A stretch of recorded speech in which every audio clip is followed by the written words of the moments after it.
That's my baby. That's my baby. We're going at it at 110%. I just want 5 minutes of happiness, please. Just give me 5 minutes. And they scored. They did it. Left. What the hell was that? Oh, yeah. What the fuck are you talking about?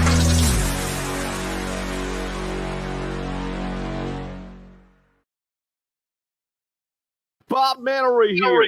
You're listening to A2D Radio, real sports talk radio for the fans, by the fans, no agenda.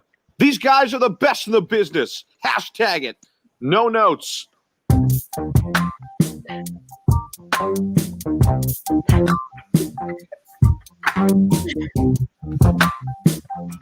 Never.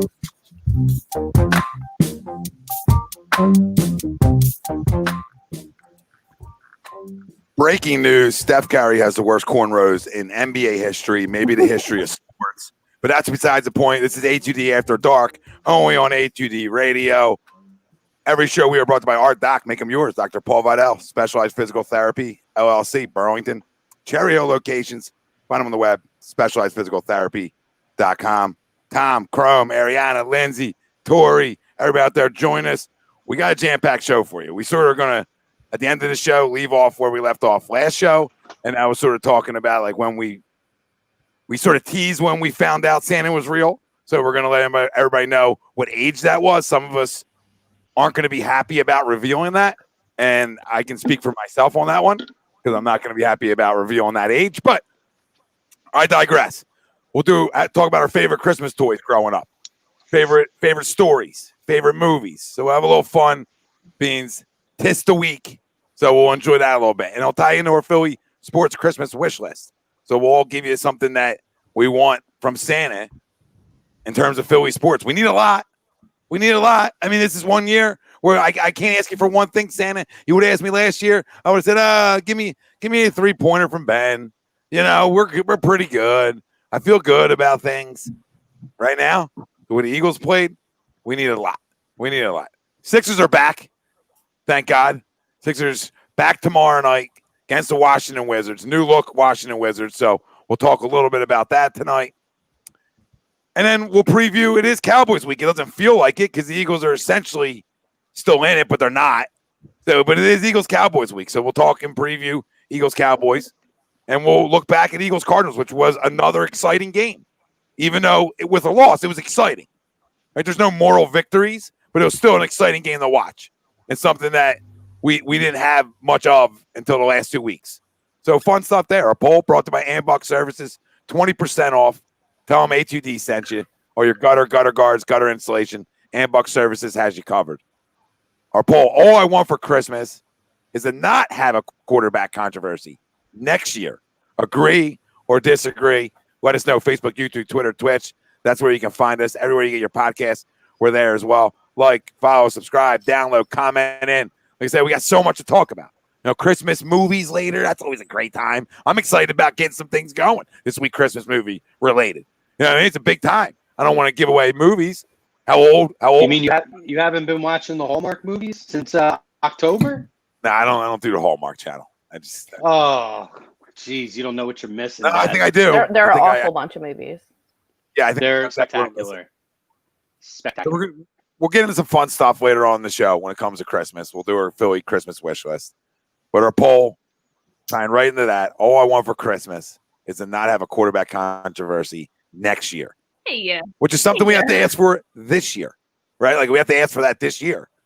Because if not, then we'll have one next year. I don't know where everybody else is going to go with this, but I disagree.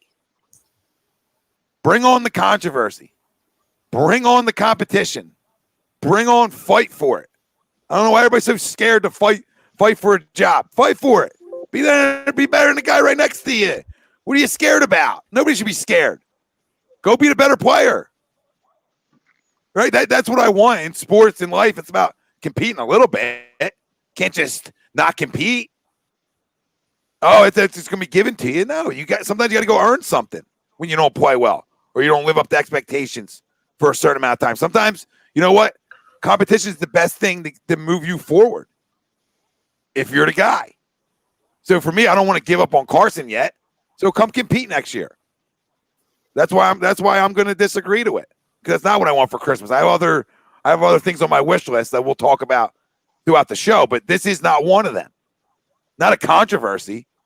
I don't care. Controversy away. Make it, take it. Who wants to play? Who wants to be the best? Right? You win a game, you play the next one. Essentially. But you know what I mean? But like the quarterback position is the only position in sports where people are scared of competing, and I don't understand it. Like, just go be the better guy. They owe you $100 million. So if you are the better guy in camp, you're going to win the job, and then you're going to get a chance again, and then go prove the doubters wrong. Go spin the football. Go be the better guy. Go win football games. Things get real quiet in this city when you win. Criticism goes away when you win. So why be scared of it? If I'm Carson, I want to be scared of it, and as a fan, I want it. I want to let this play out, and let's figure out who the best guy is, and not let 4 games for one dictate that decision. Smart organizations would do this next year. Smart ones. Scared ones, they're going to move away from one of the two.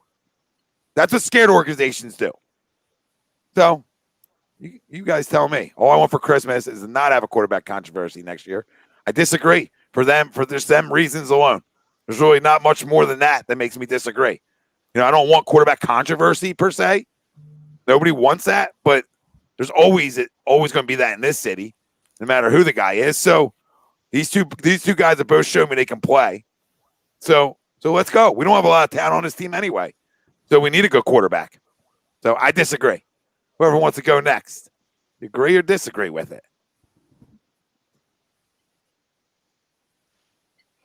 I mean, I'll go next. I agree. Go ahead. Oh, I thought you were going. No, I was just gonna say before, like when we first came up with the poll, obviously, I mean, I was thinking like, no, agree. I don't want a quarterback controversy, but I mean, after hearing kind of the opposite side, I think you almost turned me, because I'm a big believer in the same sort of thing. You know, competition brings out the best in people. Well, I'd like to believe. I mean, I think that works in most situations where, you know, you have somebody on your tail and, you know, you're competing for a spot, you know, you earned that spot. I think you're going to end up with the better guy if there is controversy. And, you know, I'm a big believer in you should work for what position you earn. So, I don't know. I was definitely on the agree side, but now that you kind of brought that perspective in, I want to disagree with the poll now. Let's go. I already sold somebody. I didn't even know if I was selling myself. But I sold somebody. I know I'm not selling Tori on this, so I know for sure I'm not.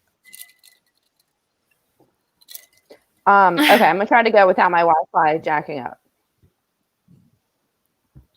All right. So I agree to the poll. Anyone that wants a QB controversy is out of their goddamn mind. We've had it for how long now? We had it with Nick Foles. As that like kind of started diminishing, I was like in my glory. I was like, oh, cool. Like we can watch football again. We can talk about anything else besides the quarterback controversy. Yay. And then that whole thing died with me on draft day when Jalen Hurts was drafted. So the last thing I want is a controversy, because that's all we talk about. People want to murder each other over it on Twitter. You lose family members. Like, I don't have many people left. Even my favorite cousin, we've kind of not talking as much because he's blowing Jalen Hurts on Facebook, and it's irking my soul. So even if we get rid of Wentz, which I don't want to do, I'd rather that happen than have this controversy next year. Just to chime in really quick, I like when you said, you know, you want to talk about other things than than the quarterback situation. I get that. And that's why I was on the agree side. And I still feel that, like, I don't want the controversy forever. Like, I don't want it for a while, but I feel like having it around for like maybe a little bit longer. I feel like we're still in this middle stage a little bit. I guess that's why I'm kind of saying disagree. But I agree with you when you say you want to talk about other things than just who's starting the next game. You know what I mean? So I'm like a little bit with you. Yeah. Yeah, no, I get the played outside of it. I'm not looking to drive that next year. I'm saying that I don't care if there's 2 guys on this roster. If people want to make that out to be a controversy, let's go. No, I can't care what Twitter says or what family members say. Like, I got to care what's best for my football team. If we're going to let this become politics like we have on social media, like that's what we've let this become. And that's not your fault. That's not anybody's fault. That's just what this became. It's became like it's become like a civil war. I mean, it's like a war. It is a flat out war on social media if you're on one side or the other. It's absolutely a joke because you should want both to succeed because that makes for a better football team. And that's my point of it. That's why I don't care controversy away because let the best man win. Let this play out longer, not us talking about like who's going to start every there's week. No way that doesn't destroy a locker room over time, which is already, I don't think, a great locker room. We're talking about one more year. So the cap hit isn't as much as it is. And you find out. What happens if he comes out and plays great next year? How much does that locker room change? Locker room changed real quick over wins and losses, and this whole locker room is going to be different next year, Tori. It's not going to be the same. There's 21 free agents and you're $52 million over the cap. There's just going to be big-time changes. So, like, I don't want my 2 guys that I sort of know can play in Hurts and Wentz. I want them both on this roster. I want them both on the roster. That's how I feel about it. That's my devil's advocate to you. But I understand your side of it. Like, nobody's trying to talk about this all the time. It's annoying. It really is. And no matter who it's going to be, if the one doesn't play well, no matter who the backup is in this city, they're going to talk about it. The idiots will always talk about it. The Chris Colemans of the world, if you know Chris, with all due respect, great guy, clueless, but great guy, they'll always talk about it. It's just the way it is. Ariana, what do you say? Chris Clueless Coleman? Yep, that's it. I don't really want a controversy. I don't think it does anyone any good. Personally, I think a controversy would just cause Carson to give up, which obviously I hope that in my head, Jalen is on his way to proving himself these last 4 games that Carson isn't the answer, whether or not he can be turned into a franchise quarterback. I hope Doug and upstairs will see that it's not Carson. So I don't think a controversy is what I want. Like Tori said, it's just going to cause issues with everybody, like issues in the fandom, which we don't need because the Eagles have enough issues themselves. So I'm going to have to agree that I don't want a controversy. I don't think it would push Carson to do better because we saw what he's done in the 12 or 13 weeks that Jalen has been riding his tail. Not that they pulled him to put Jalen in like early in the game, but like they just flat out pulled him whatever week that was a couple weeks ago. And hopefully that, I don't know, that proves to us that like Carson's done. Why do you think I went disagree? I had a feeling I didn't even think I was going to be able to change anybody's opinion mind on it. I semi-changed Lindsay's to a point, but like I had a feeling this was going to be the way it went because it's a tiresome subject. But I just I just want guys to compete. I think if anything, like Noah said, it's a 4-win football team. Should be compete city. You know what I mean? Like everybody should be like, oh, it's like I got a job here next year. And the year after that, like that's this whole football. Yeah. When you're bad, rosters get changed over. When you're bad, people get fired. When you're bad, quarterbacks lose their job. This is what happens. So we'll see. Chrome, I'm interested to hear what your thoughts. Well, I'm going to disagree to the poll as well. My initial reason was because I just want to see another year of Tory getting tortured. But taking that to the side, for it's been 33 years, bro. For one thing, there was never a quarterback controversy with Nick Foles. I don't care what people talk about. the organization made it clear that there was never a quarterback controversy, that Carson Wentz was going to be the quarterback. A quarterback controversy isn't started from what people have to say. It comes from the organization. It comes from the performance on the field. There's a controversy now because Carson's not good enough right now. Now, it's his job to lose next year, and I absolutely want to see Hurts come in and push him because I think that that's what he needs. I think he needs somebody to breathe down his neck at this point. And that's, if you can't get up for that, if seeing the success of somebody else doesn't make you push to want to be more successful, then to me, he's not the guy. I want to see the controversy. But I'm not tired of talking about it because to me, there was never a conversation with Foles and with Carson. And I've said that for 3 years on this station. So Tom can vouch for that. It's never changed. I've never wavered. Every time it's come up, I said there's no controversy. So I stand by that. This is really the first time in a while we may have a legitimate controversy, and I'm all for it. Bring it on. Listen, us men love soap operas sometimes. Are you kidding me, Tor? Are you kidding me? My God. But the problem is we never thought there was a controversy before. This is the first time under Carson Wentz's regime here that there's been a controversy. The first time, and even a little bit of one, in my opinion. Like right now, it's a little bit of one. I still need more football. And that's why I said I need these guys to come into camp and push each other.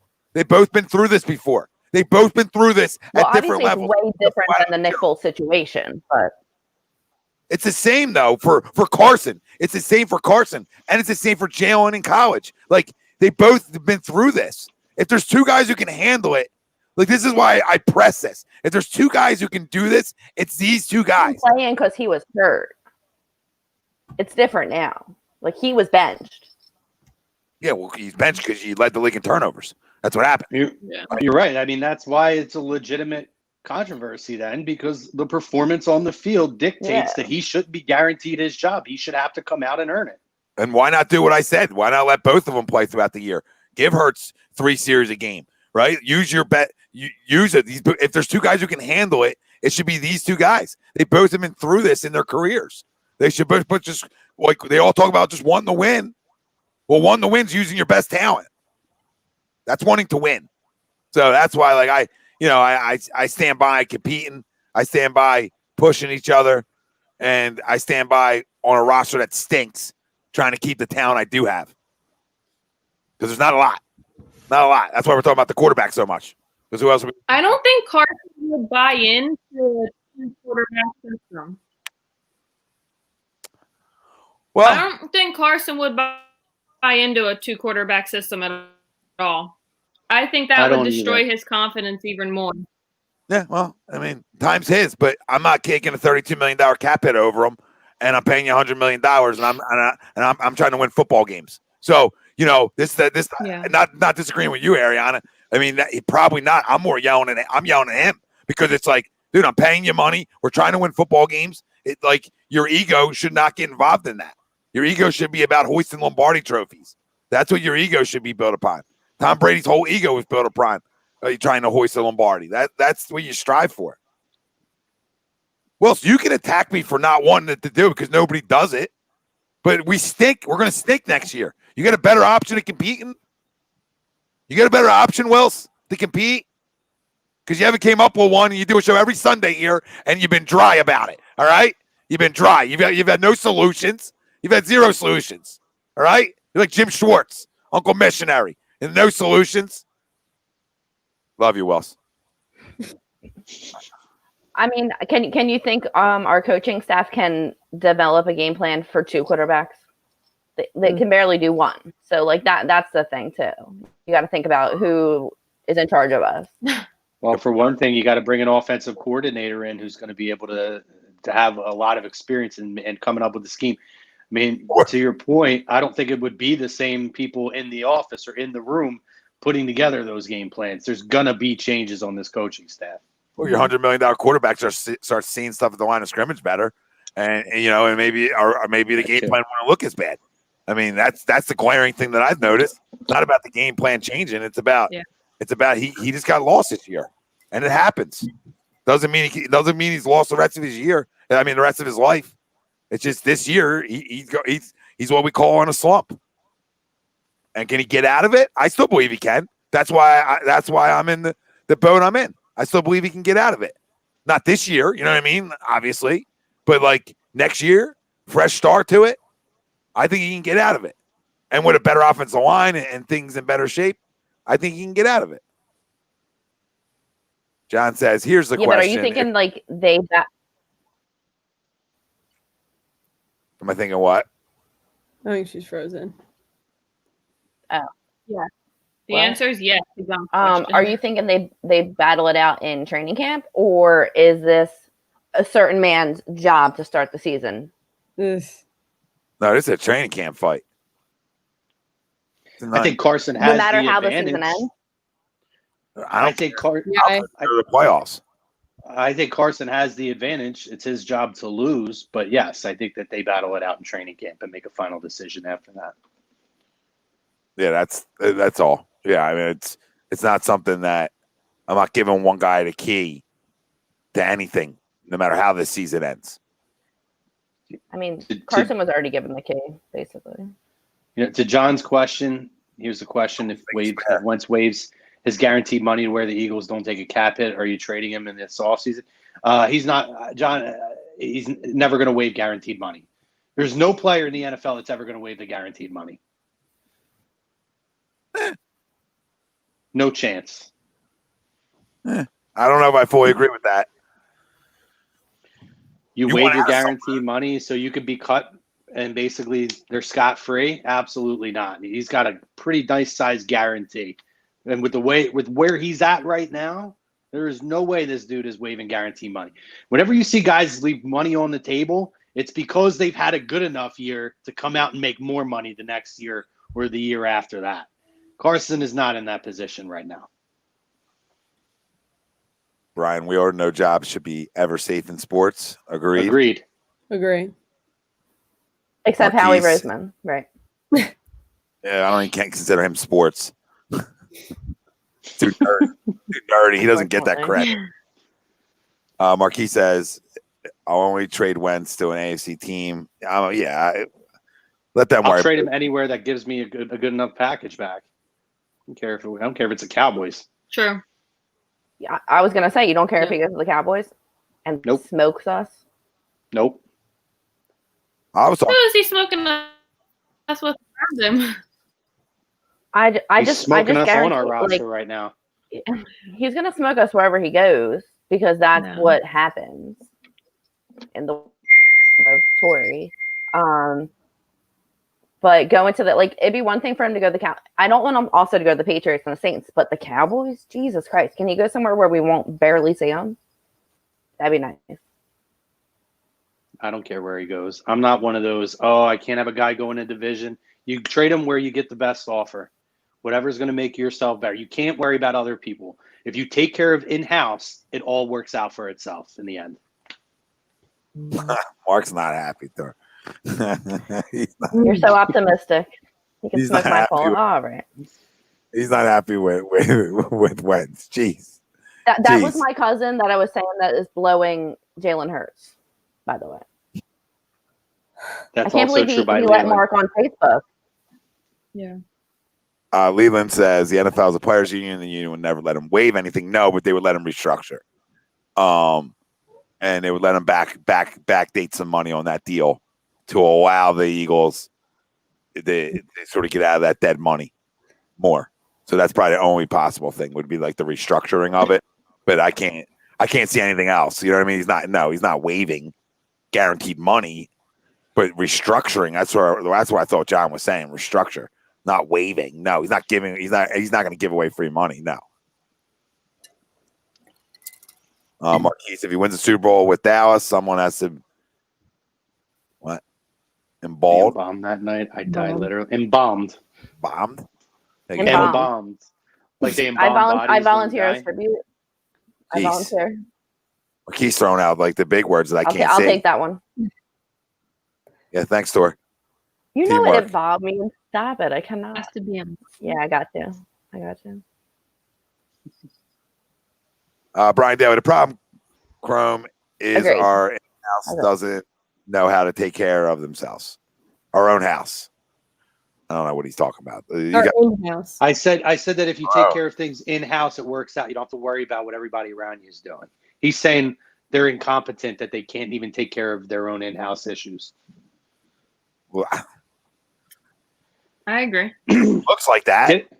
It looks like Get that. it off. To me, just get an offensive coordinator. I want to see what that difference makes, because I think that makes a world of Why difference. didn't we do that from the jump?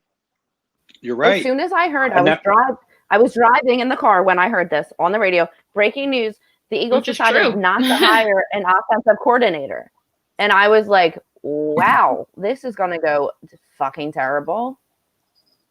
What kind of idea was that? You know what I thought? You when I probably was thought it was a driving? great idea. No, you know what I thought? You know what I really thought? I was driving and I heard it and I said, "Oh, they got a lot of confidence in their quarterback." That's what that told me in year 5. It's absolutely what that told me. That's not we run from what made Peyton Manning great. We run from what made Tom Brady great. We run from what makes Aaron Rodgers great, right? Yeah. We run from the fact that what you see when you get into your play at the line of scrimmage and what you see from defenses means so much to the quarterback position. They all got big arms. They all can run. They all can throw a ball 1,000,000 yards. All right? It's how do you go through your progressions, and how do you read defenses, and how do you read defenses at the line and try to get yourself into the best play possible. And I'm not blaming all of that on Carson. I'm just saying that's what I thought of when I heard that, no offensive coordinator. All right. Doug and Carson show. I just thought of incompetence and a shitty season, which what has come about. I mean, I don't want to call myself like a crystal ball reader or nothing, but you know. Prism. Sure. After Red Wings. Yeah, gotcha, Prism. Thanks. Appreciate the man. The After Red Wings. I can always say fuck you to somebody. I think let's say to whoever you want, Tor. Anyone else? Queer. I've gotten a few this week. Yeah, Grim's gotten a lot this week, actually. I've gotten a few this week.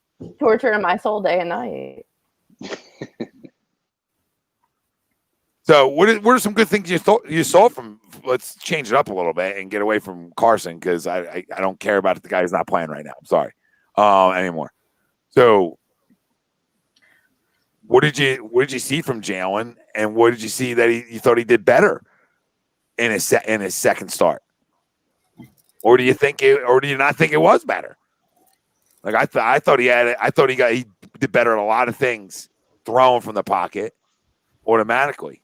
Does anybody see anything differently? He was the highest rated quarterback this week, which says a lot.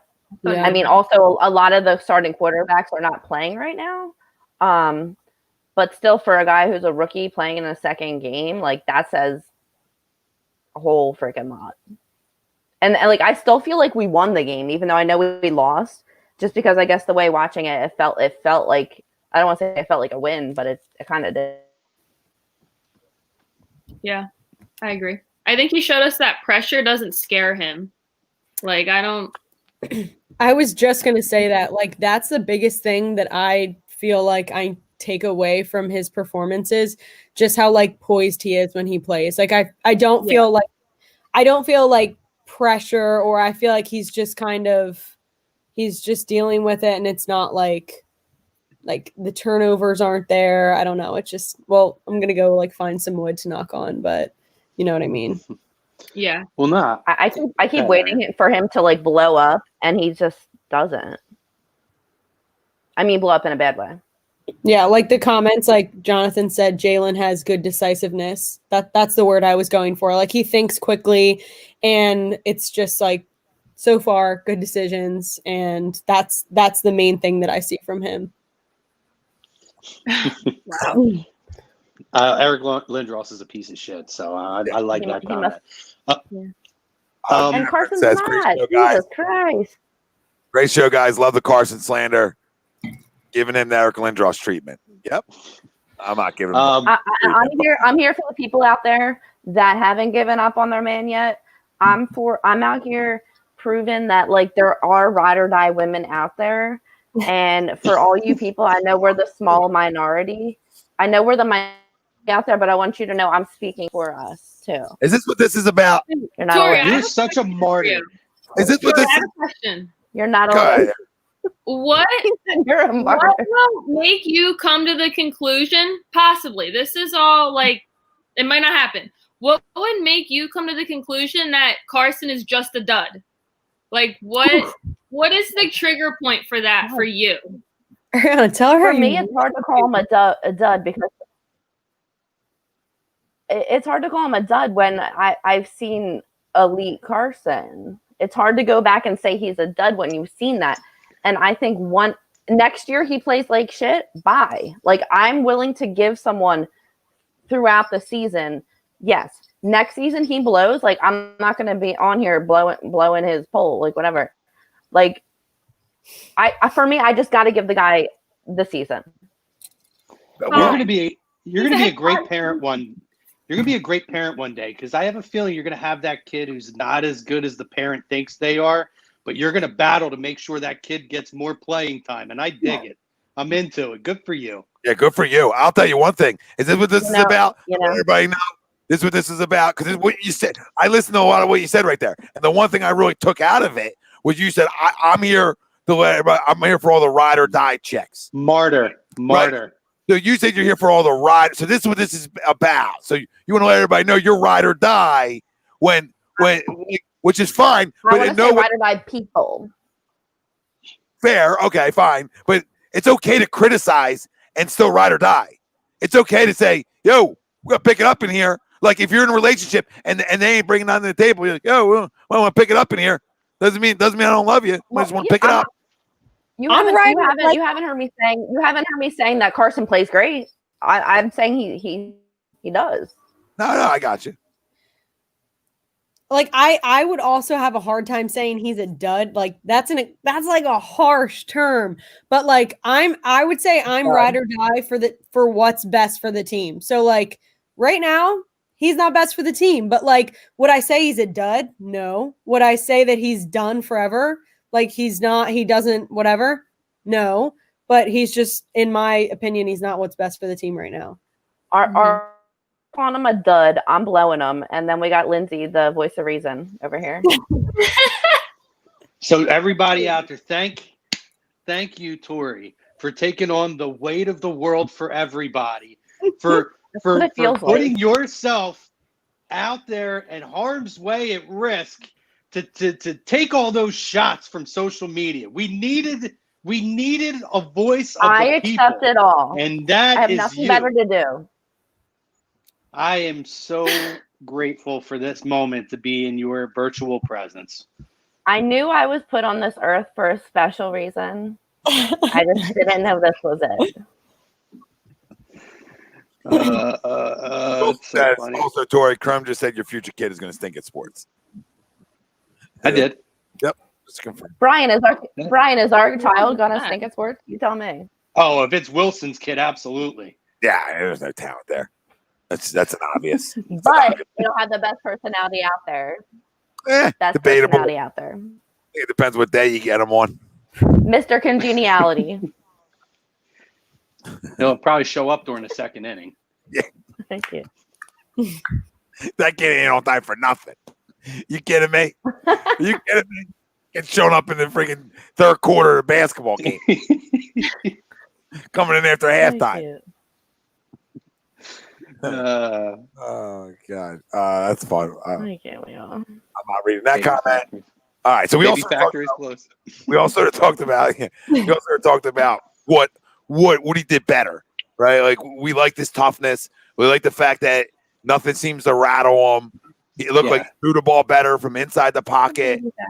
Honestly, my biggest takeaway, Tom, from seeing him this week, he wasn't good early. His first 2 or 3 drives were not good. But for him to have a lot of those qualities you guys talked about, but to put it together and not let it shake him, not let it rattle, a young quarterback to go out and fall behind the way that they did, to have what was, I would consider, a very bonehead play that he should know better, even as a rookie. With the safety, he's like, he picked himself up, dusted himself off, and he came out. That's what we used to see from Carson, by the way. We used to see that before from a quarterback in this city. But it's the first time this year that I saw true resiliency. And again, it wasn't just with him, because a lot of times this year when they fall behind, you see the quarterback looks dejected and you see the team reacts the same way. The team didn't give up. The defense wasn't great, but offensively, all those guys still kept their head in the game. They still stay engaged. They still tried to make plays. And that's the first time this year that I've seen that from this team. Agreed. Yeah. Actually, the opposite, right? Everybody sort of agree with that? Actually, the opposite we saw from this team all year. Mm-hmm. There was no fight. I think we talked about that a couple times on our first couple shows, right? That we were like, man, it doesn't seem like anybody out here really wants to be here. It's a really weird vibe we were getting. You know, like how yeah, go ahead. Talk. I still say, I think the team had a better chance to win at the end of the game. You know, when you're throwing 35, 40-yard passes to the end zone, you know, that's a very low percentage chance. You know, and they went for that twice when I felt like they had enough time on the clock that they could have thrown a 10 or 15-yard pass. Yeah. At least try for it to get yourself closer to a more manageable position. And they decided not to do that. So what's he saying first? Please, Wells. Yeah, something. Oh, you can go. No, we always do this every time. Oh no. No, I was just gonna say something else that I noticed is like something that stuck out is like his Hurts's like response at the end of the game, like how pissed off he was. He was more pissed off than at the end of the game. You know, Carson's disappointed. Like it's that feeling of constant disappointment. We lost, disappointment. We lost, rather than like anger. Like I'm pissed off that we just lost, even though that was one of the best games that we've seen this season. He's like pissed. He wants to win. That's something that stood out to me. That's like, I liked that. Like just how pissed off he was. Well, he did, I think, quote Michael Jordan saying he hates to lose more than he likes to win. Yeah. Yeah. So that's exactly what I was going to say, Linz. Exactly what you said. Like, personal opinion, I think Doug lost the game for us in those last two plays of the game. Like, I had enough confidence that if he would have called like a 10-yard pass, that Jalen would have completed it, and then we have 4 downs to score a touchdown. I think we could have done that instead of just 2 Hail Marys and exactly what you said, Chrome. Like, what are the odds of one of our guys actually catching a Hail Mary when they're set up? The defense is set up for that both times after you show it the first time. Like, I don't know. I think Doug could have had a lot better play calling in the final drives of the game. Dude, that last drive was ridiculous. They were running out of time. No one was going out of bounds. Like it was terrible. Like they need to have plays set up for that kind of situation. Yeah. You know what would have been the best play for that situation? Dallas Goedert catching a pass in the end zone. Tell me about it. Where he's one-on-one. Parlay on that. And that ball was thrown pretty well. I think that ball needs to be caught. If you're a Pro Bowl tight end caliber type player, you catch that football and then wait, is that the one where it ricocheted off the other player and he was right? No, not the Hail Mary. He didn't dive. It was the last play of the game. He didn't dive for it. He was the right one before that. I'm not even going to that one. Right before, remember, he had the one in the end zone in the corner, like sort of knocked it away. Yeah, like the one down the seam. It's like, come on, that ball needs to be caught. And then the Hail Mary, you're right. Like when you look at a picture of it, it's like, dude, you're like from me to Chrome to that ball. Like, yeah, want to just get like you're told to get there where the tip is. So when it comes back down this way, somebody's there for it. You know, that's how you usually get those. That's the only way you usually get those, really, unless the one guy comes down with it himself, which is absurd. We don't have that type of receiver. So obviously, but no, I thought like, you know, they were down there. But the other thing is, you know, Doug took a point off the board, so we were down there twice. It could have been that should have been a tie game, essentially going into, you know, you would think going into overtime. But again, Miles Sanders, soft as baby shit. We got a half a yard, and the guy can't lower his shoulder and get into the end zone there. So like that whole 1 point that could have been 2 points that turned into no points.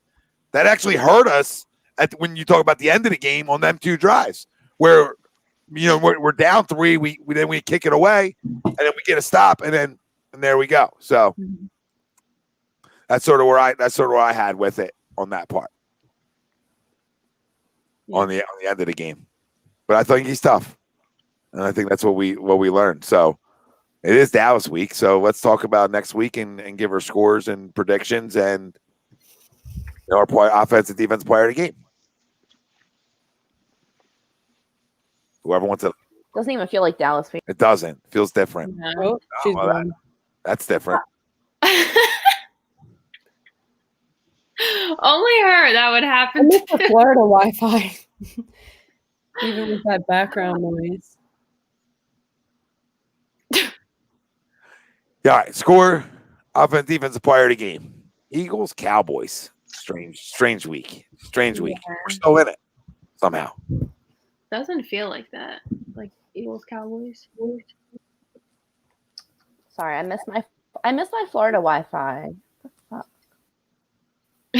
Lindsay just said that when you disappeared. Yeah, I just said that. I missed Tori's Florida Wi-Fi. There she goes. Perfect. I can't tell sometimes. Oh, that's a great. Oh, that was a great pause too. Great point for the frozen screen there. Fuck. Was I doing that? Yeah, you were Yeah, doing. you were in full duck lips. Yeah. I don't know. Maybe I need to go to the library or something to do these live shows because like this Wi-Fi is ridiculous. Go take a book out. You know what I mean? Mm-hmm. Start a book out in the library. Little Dewey Decimal System. All right, so what's So what are we everybody talking thinking? about? Oh, we're going to go score predictions and offense, defense, player of the game. And then we'll do our Philly Christmas wish list. Oh, yeah. All right, I'll start. go. No one wants to go. All right, fine. Yeah. I think the Eagles are playing really good football right now. Like we've said the whole show, I have a lot of confidence in Jalen Hurts coming into this week. So I'm going to say we take the game 27-21. My offensive player of the game, I want to go Hurts again because he is playing well.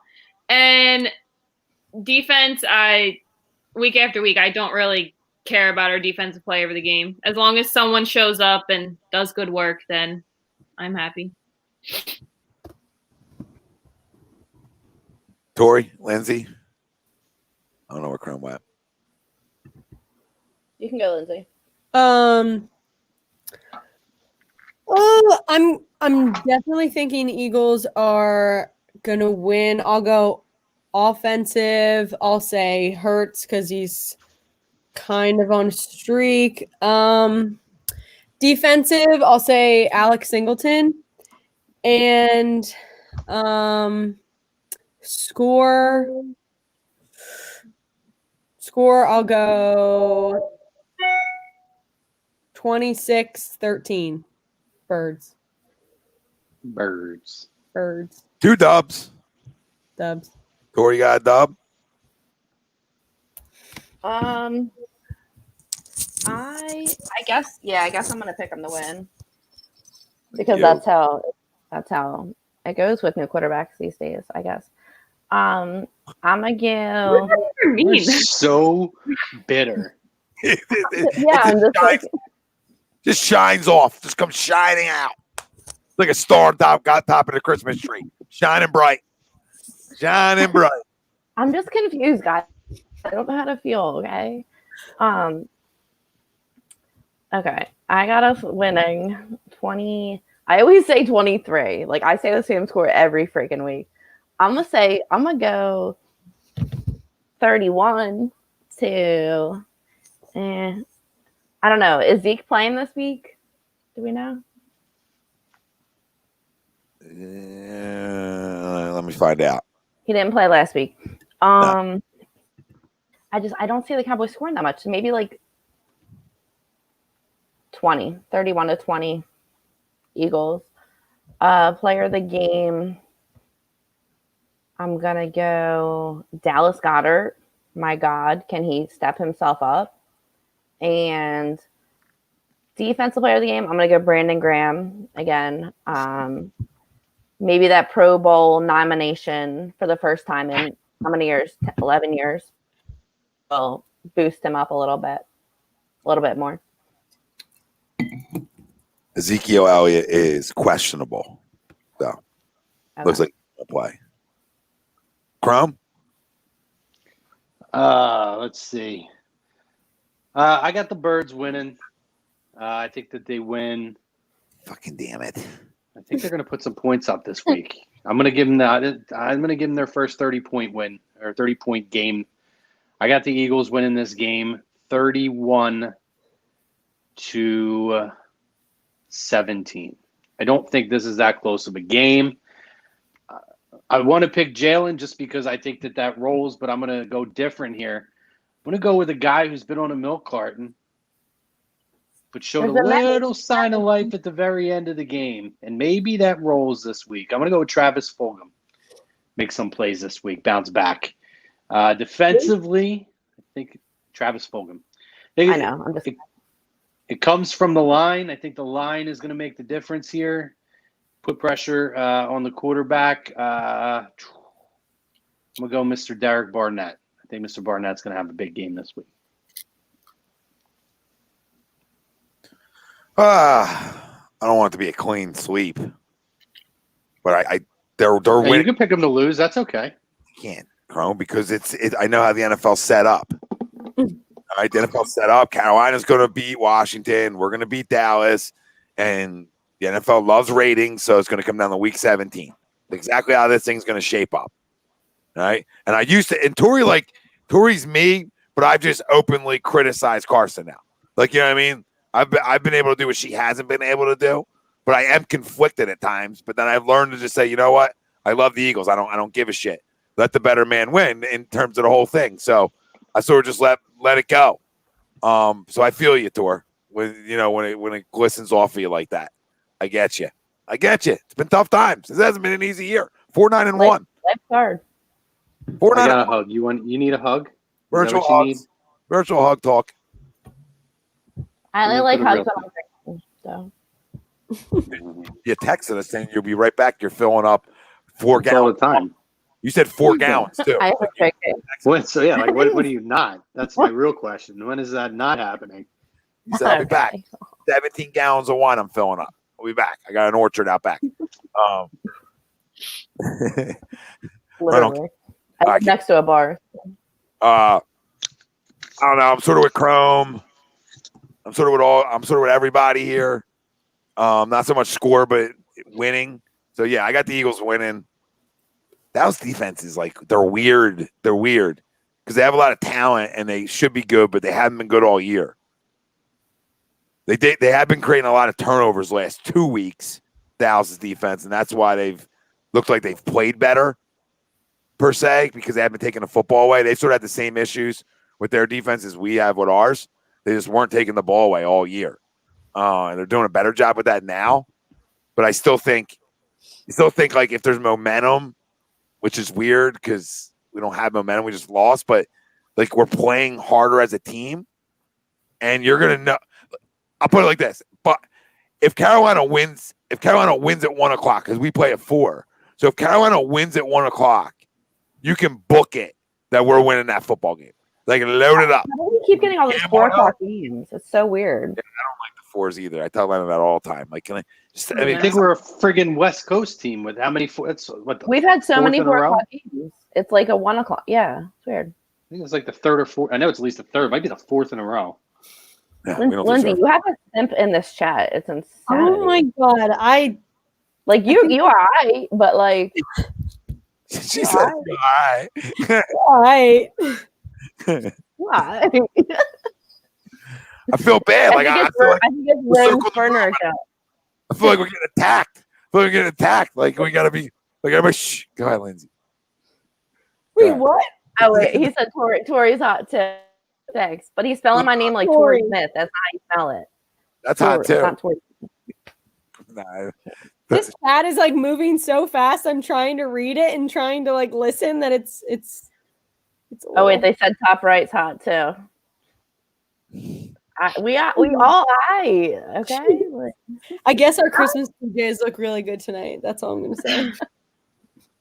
Even though I think Chrome, I wouldn't even consider that PJs. Like, it's Christmas spirit, but I think I'm the only one that's really sporting my Christmas PJs. I didn't think we were doing pajamas. I just thought it was like a theme. I couldn't do the jammies because I unexpectedly wore them on last week's show, right? So I don't have another set of Christmas pajamas.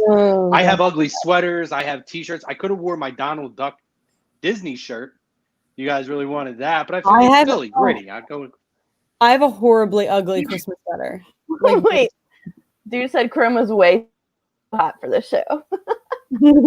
What? Hey, jammies. I'm just more concerned about the jammies than anything else. Yeah, wait, Tom has nothing Christmas on. No, that's Tom's Christmas outfit right there. All black. I'm dead. He couldn't throw a little bit of like a red lip. Appreciate you, JP. Appreciate the guy. Fucking out here working hard, just working hard. Fucking seven shows a week talking about the same fucking topic. Right? You know what I mean? And then finally circles to some love. JP, appreciate you. We just want everybody out there to know that, you know, we're here to support all the ladies. You know, for when all the people turn their back, we're here for the ladies. You know, we're martyrs too, me and Tom. So we just want you guys to know we're ride or die for these ladies here. Damn, guys, we all just got called fake blondes. Oh my god. Who's Look at that. Cameron. I am a fake blonde. I'm not. Cameron suck a dick. That's what it means. Oh shit. Was this like the YouTube chat? Am I missing all the fun? I don't see any of this stuff. All I see is someone saying, "Hey." I have no idea what you guys are talking about. But where are you at?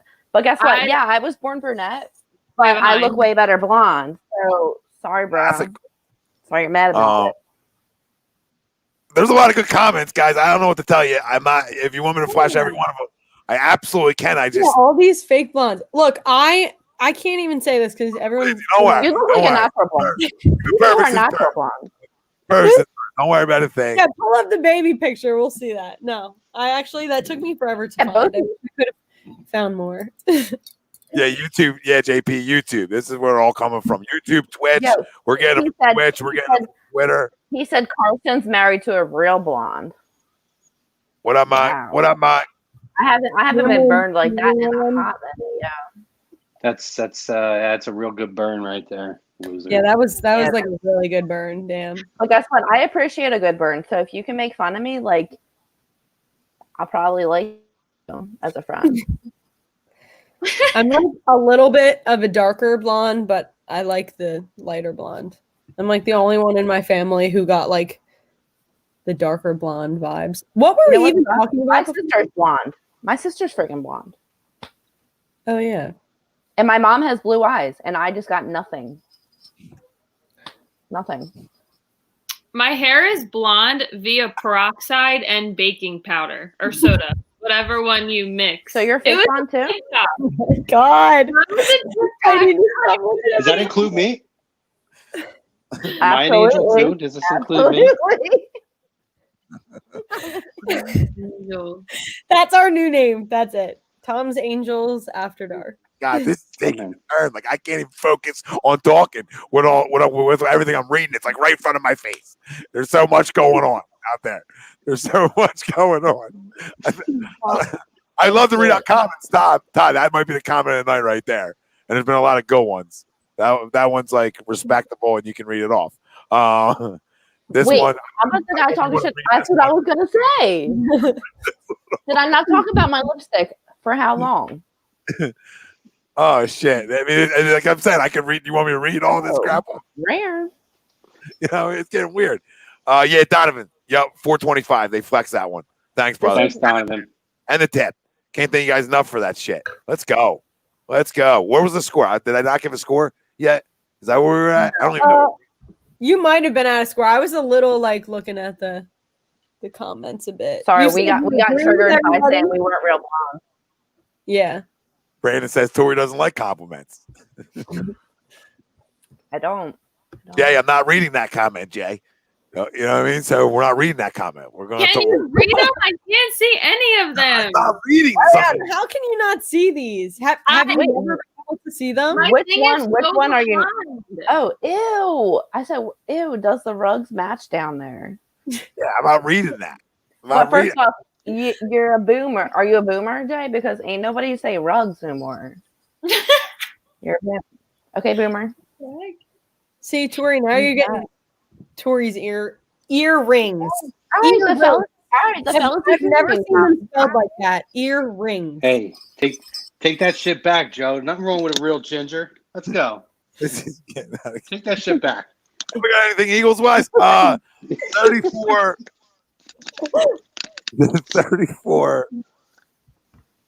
21 Eagles. Everybody take Hurts for the most part. I didn't hear a lot of. Wasn't many other. I said Dallas.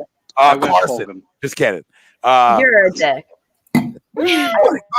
I just forgot about him. He comes in. He saves the day. I just forgot about him. You know what? Watch Jalen get hurt. Carson comes in.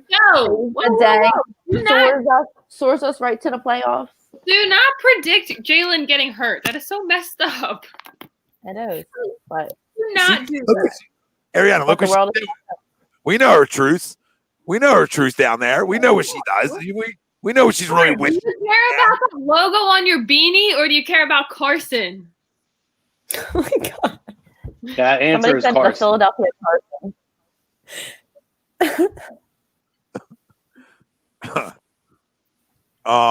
I can't with the spelling of Tori. Like it's like Tori Smith. Like I cannot. And Tori, don't bring anything on us. JP's we have right. no idea, Jake. We have absolutely no idea. I'm not. You know what? Alan, we're sorry, Alan. You don't smack yourself, all right? We're here. We're not ignoring you. All right? We don't want that. Nobody wants to see that or hear about that. He sounds like my sister. My sister stopped watching. She said because every time she comments, no one would post it. And she would get upset. I try to get to all of them. There's so many. And you got to get a show in.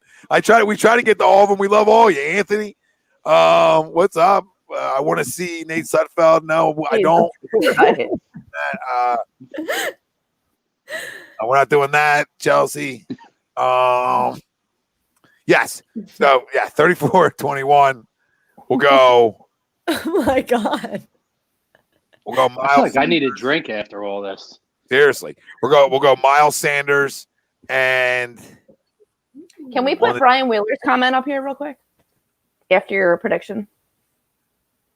Yeah, I'm just thinking about defensively. Give me Fletcher Cox. This one, Tor? Nope. Or is there another one? There's further down here? Or up? Yeah. That's what she said. Oh, this one? Yeah. Brian. Every man I've ever dated makes $4 an hour. So 4? You can run and take that. 4? I'm being dramatic, but I'm being dramatic, but I usually date broke dudes, yeah, because they got the better personality. I don't think I can agree with you on that one. You don't think broke dudes have better personalities than rich dudes? How about we just not have broke or rich? What about the in between? Yeah, true. But yeah, because I don't consider myself. I have a thing against rich dudes. What? Why? I don't like. Depends how you got your money. It depends on your money. If you worked your ass off to get your money, I got no disrespect. If it was a hand down, here you go. Here's the castle. Like we gave Carson. Here's the keys to the castle. Like we gave Carson. If that happens, then maybe I don't respect it as much. Yeah. So my sister's ex-boyfriend is a tool bag, and he's rich. And he's rich because his parents are rich. I don't like that kind of rich. I hate it. So Jake said, Tori, if he's home, what's he's a 10? If he's 6 foot. Yo, listen, we could go 6 take a foot walk and through homeless. Let's go. We could go take a walk through Suburban Station. You'll be walking through there, picking them out left and right. We'll get you stocked up on guys for the next 3 months. Merry Christmas, Tor. You know, you have a different guy every weekend. Your Uncle Santas are here. Ooh. As long as they're 6 foot, baby. All right, so can we talk about something for one quick second? This could just be my opinion, but does anyone think Alshon is going to continue to play good for Jalen Hurts, or is that just me? Yes. Yes. I do. And it's irking my soul. It's irking my soul. Yeah. That it's kind of annoying. Like, I'm even on board with that one. It is very annoying. That, Definitely like, seeing a lot more effort. What kind of player doesn't want to play his best all the time and only wants to play best for a certain quarterback? I don't agree with that kind of person whatsoever. Yeah, I don't either. Neither do I. But that's the organization that we like. That is our culture. We don't cut him. And, like, we just give everyone, like, no repercussions for anything. Definitely gotta go. Oh my God. I cannot. But okay. I just wanted to know if that was part of me thinks it's like, okay, he's getting healthier from a Liz Frank. And then the other part of me says, no, I know your truths, Alshon. He's getting healthier from a Jalen Hurt. That's what he's getting. Yeah, he got healthier real quick. A little breath of fresh air came in the room. Right? And I was like, oh, I'm gonna freaking beat Patrick Peterson 1-on-1 down the sideline. Like, would I love to have that? I mean, I'm Carson and I'm watching tape this week. I'm like, yeah. Is this real life? You're like, is this real life? Like, I don't want to say nothing, but I almost want to speak out in class. Like, got a question. Teach. Does anybody else see this guy? See, like he wants to play hard door and kickball when I'm not playing. I see him. You know what I mean? I would want to like yell that out. So like, I get the egos in sports because I would personally yell that out. Like, you see this guy? Somebody get me and then I would say, somebody get me the fuck out of here. You know what I mean? You guys don't want to play for me. So like, you know, none of this is good, but that's 100% spot on. That's why I was thinking about having him as my offensive player of the game. Like, I was thinking about it. I literally same. I could see him like go off for like he'll have like 10 catches, and you're like, where has this guy been? Yeah. We've been begging for that. Anybody? So did you see Carson or Cameron's comment? Let's be honest, Carson hasn't been good since he's had sex. Yes. That's played out, Chrome. That's just like on Wentz on a bench. That can go up there with corny comments. It's still great, but that's still great, by the way. No. Wasn't Ryan supposed to come on the show? What did you? When Carson? Oh yeah, when Carson. Alshon is officially back. He's always comes back this time. Okay, but if you're a wide receiver or any player, don't you want to show out no matter what? Like, it can't be chemistry, right? To me, it's like a personal thing. I don't know. But so if it's a personal thing, then you're gonna tell me Carson's not a cancer in the locker room, Tori? Because of Alshon Jeffrey, the anonymous source? No. If it's personal.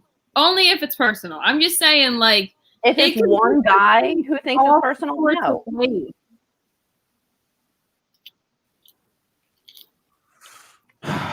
I would say I don't know. It's just Alshon.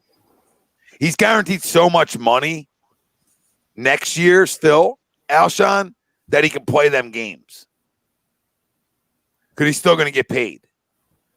Either here or somewhere else. You know what I mean? So to him, I still feel like he can play them games. Like, next year, you can't play them games. So like, if Carson's starting quarterback next year and Alshon's on this roster, he wouldn't be able to play them games anymore. But it definitely seems like there's games being played, right? Like, for sure. Yeah.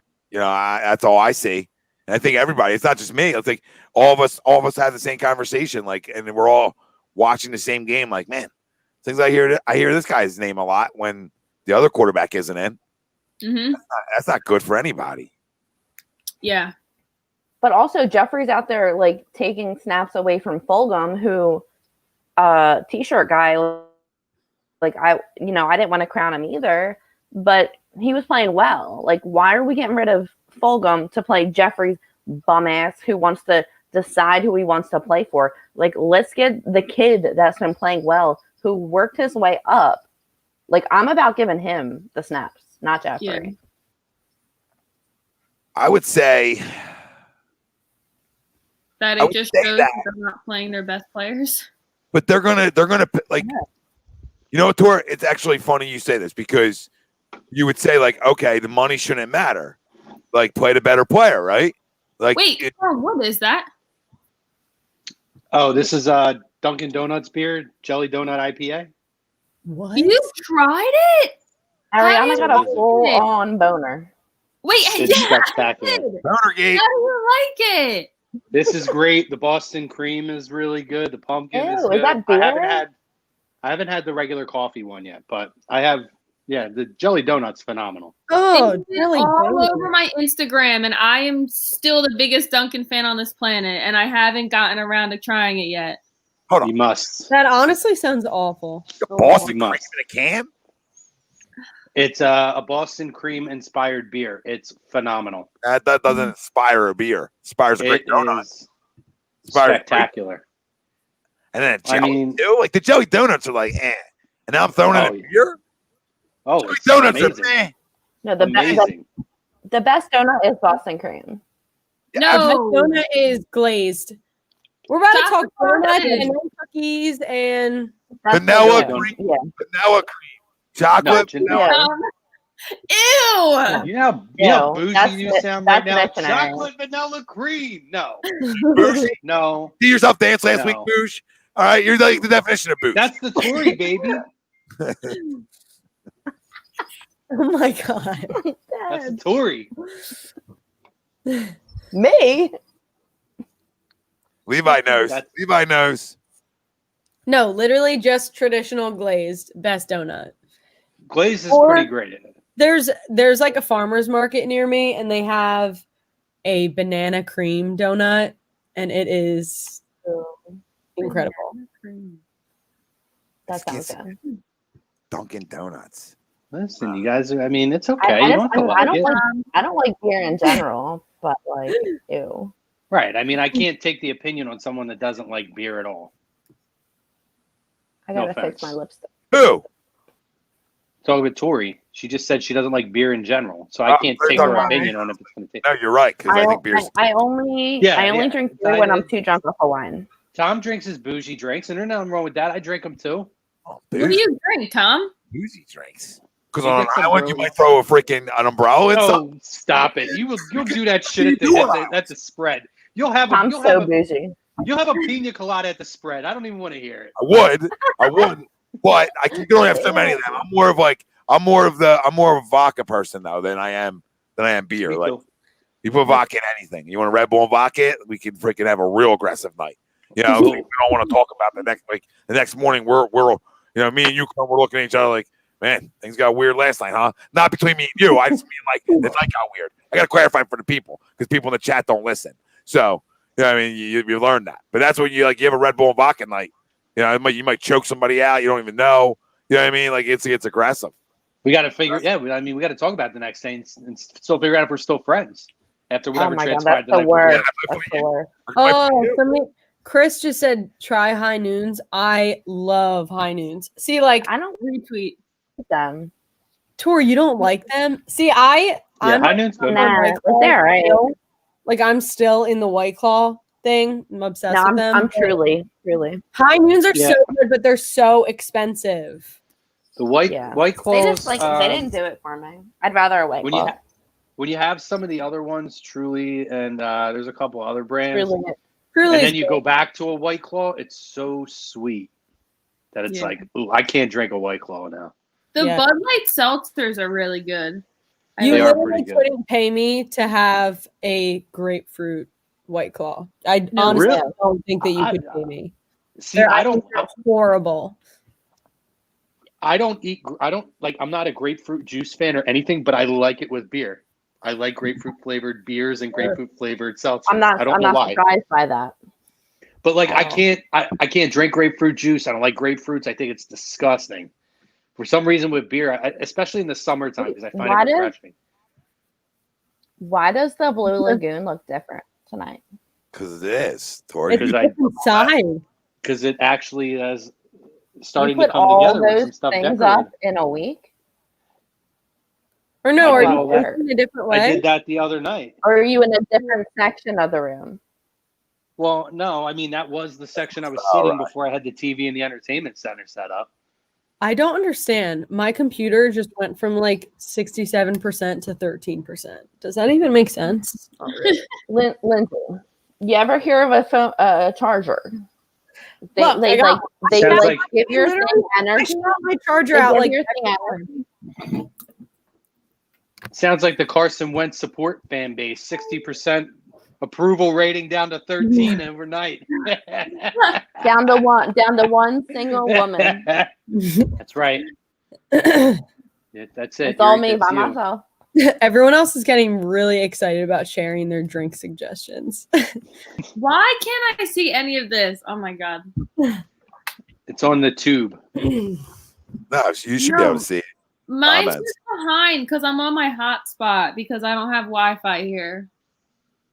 But Yeah, everyone, since we're talking about it, my wine glass, very festive, very cute. My nails are festive too, but I think next week maybe I'll do a cocktail and I'll have like a little cocktail glass. We'll do it up real nice next week. all right, we can do that. Everyone comes in with their Put an favorite umbrella. drink. That's great. Look at my lipstick on my Jesus, God. damn. Murder. aggressive. Wow. You murdered That is somebody. aggressive. You shanked somebody with that cup. How many? I mean, and it doesn't even look like it came off your lips either. It's amazing. And that's a tough scrub. Jesus.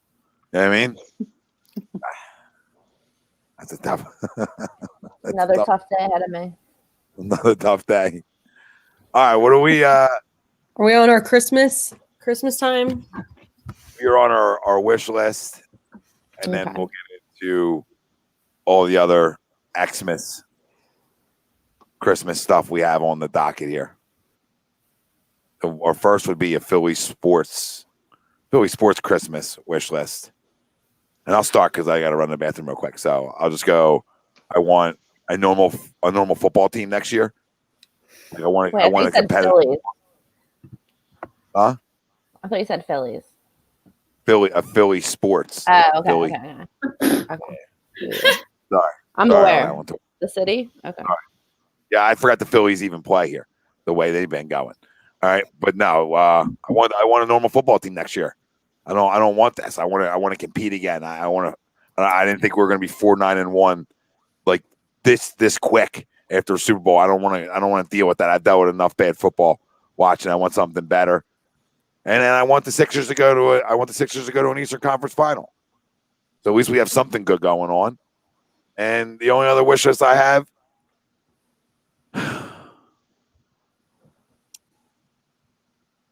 I'm not going to say the Phillies get JT. I'll leave that for somebody else. But I'll say Phillies need a bullpen so they can compete, even if they don't bring JT back. Give me a bullpen. Give me some guys who can get outs in the back end. And I see that I have a lot. I mean, I could do 1 million of these. Could have 1 million of these. Could have 1 million things on the wish list. That's how bad it is. You know, I'll save the rest for everybody else. But that's just like generic little wish lists that I need. Not it. Listen, What's your Flyers wish list? I don't know. They're like the cousins from down south, like in the redneck area. You know what I mean? Like they Get like the gift card for the gas station when they come over. No, I'm not even saying present wise. They sleep with it. They sleep inside the family a lot. That's what the Flyers remind me of. Oh. No, the Flyers have a bad taste in my mouth, and it hasn't changed in a while. It's been 20 years. It's been 20 years of watching them just hire inside the organization people over and over and over and over and over and over and over and over and over again. The guys get raises when they do a terrible job. That's all that happened with the Flyers over the last 20 years, if anybody's missed it. That's what happened. Now, is that taste out of my mouth now? Yes. All right, but that's what the Flyers were. I just wanted to take a little jab at them. Now the regime's better, and it's fresh faces. And, just to take that next step. It's the same thing. Like, can the Flyers get to an Eastern Conference final? I'm not asking to cut nets down and hoist trophies. I just want for my Sixers and Flyers is to take their steps forward, like we hope they do, and for the Eagles to be, hopefully there's no shot next year, but hopefully they're back to a 10-11 win team, and organizations back to us believing in them, and that's it. And for the Phillies, get a bullpen, because then you can compete. What's everybody else got? What's everybody else's wish list? I know what Tory's is. You know what I mean? Like a fucking guilty pleasure wish list. Wait, do we see LeBron? Do we see LeBron coming out in the court right now? What's he doing? He came out with his ring, like doing some kind of chrome dance, where he was just with the ring. Like it was real freaking extra. Chrome, it you was still real every time. Real extra. I hate when athletes think they're they think they're in the game. You know what I mean? Like you're not in the music game, right? You're not in the dance games. Just you're good at what you do. Like, Dude, he came out wildin'. Of course. All right, what's on everybody's wish list? I'll go next. I'll start backwards. Flyers, Tom, I was thinking the same thing. Kind of just take another step forward. Don't step backwards. I don't have much more than that other than just getting closer to that. Eagles, I keep saying goal, not goal. On my Christmas list. Goals are next. Yeah, is to fire Howie. For the Phillies, mine was JT, getting JT back with the Phils. And also for the Phils, just to see Bryce Harper step up a little bit more. And for the Sixers, I'd love to see Tyrese Maxey and Ben kind of be a good combo with each other. And just for the whole team, I feel like they're going to be fun to watch. So I guess that's a wish. I don't know. These are goals, but kind of wishes. You know what I mean? I think I covered everyone. Goals and what you want are sort of the same thing in a way. Yeah. But we can, it's all going to tie in even next week. It's all going to tie back in. What's your But New next Year's? week we'll call it goals for New Year's Eve special. Good one. I'll have to. I'm reading these comments again. All right, somebody else go. Chrome. Yeah, I could go. I mean, for one thing, I want the city to start unloading some of the dead weight. So Carson, Ben Simmons, all these bums who aren't going to come up and hit their Sorry, Keith. Sorry, their before I get out potential here in the city. Sorry, buddy. I didn't. That wasn't meant for you. Wasn't meant for Get you. rid of these bums. That's it. That's all I got. See you, Ben. See you, Carson. Wait, what? What did you want? That's your wish list? I'm about to go. One wish for everybody. You're pulling. You want? I just want the city to get rid of the dead weight. And what's the dead weight again? Ben Simmons never going to hit his potential here. See ya. This is what you're doing, dude. I'm Carson Wentz. You know exactly where I was going, and you're doing this right now. Gotta go. This is the juju you bring before opening night tomorrow night. This is the freaking juju you bring. We should be bringing nothing bad should be presented, and you presented a bad Christmas wish list. That's what you presented. A bad one. It's an evil one. It's an evil. You're not. Okay, listen. You It'll can be wear better. You can wear all the freaking PJs or pajamas. Where the fucking weird word you said earlier, jammies or some shit. I don't even know. You can wear all that crap you want. You can wear you're not as festive as you think you are. All right. And in baseball, I want to see JT sign in St. Louis. Obviously, replace the great Yachty Molina. I can't. Sign in St. Louis.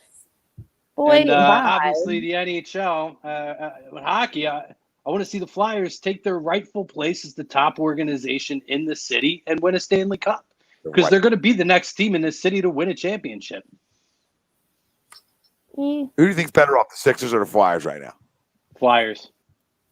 I want to say Flyers. Sixers.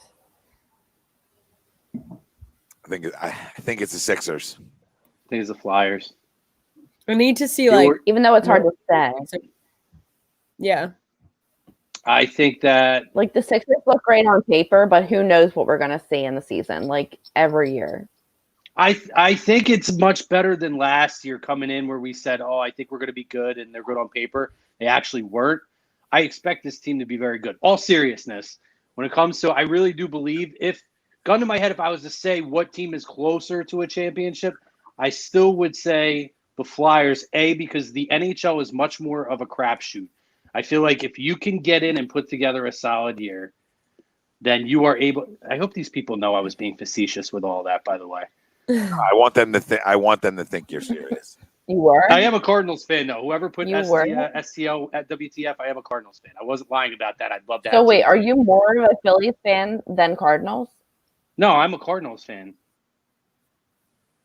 Okay, so you I've weren't been a Cardinals fan my entire life. This isn't breaking news. when you were born in St. Louis. Doesn't matter where I was born at. By then, I didn't fucking know the difference. I liked Ozzie Smith, my favorite player. I liked all the players in that organization. I grew up with the 80s running Redbirds. And the Phillies were hot garbage then. They were dog shit. But guess what? That's right. And then I grew up and the Cardinals were still winning. And it was just very easy to continue to roll with it. Yeah. But the bandwagon felt nice for you.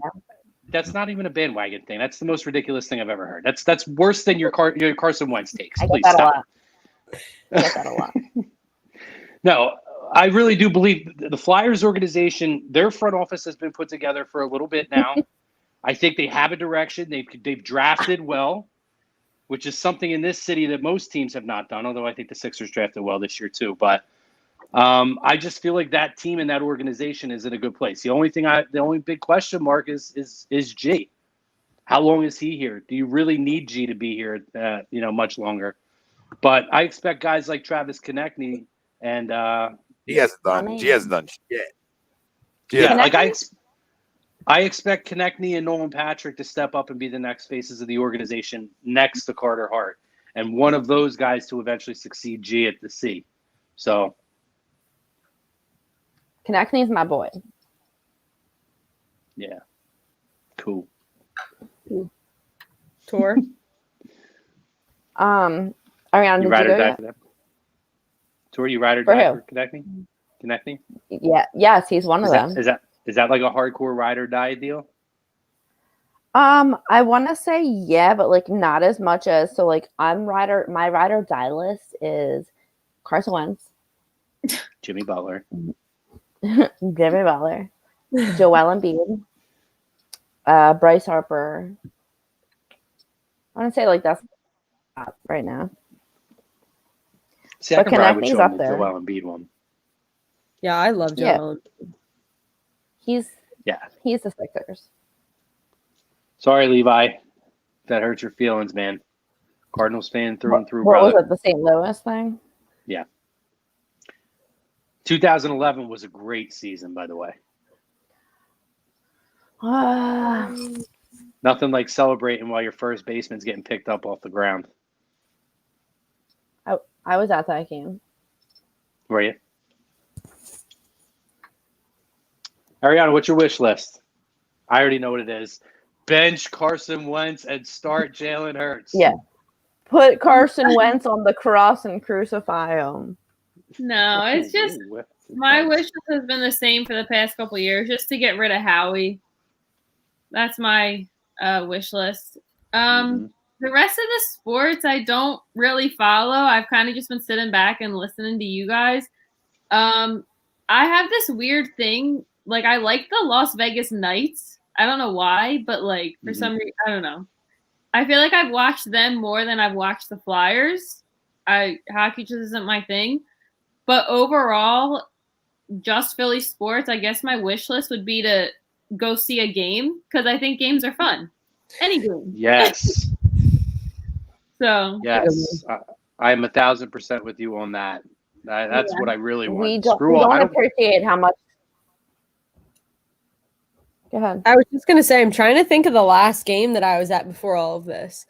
Oh, I got my brother, I got him SIXERS tickets for Christmas last year.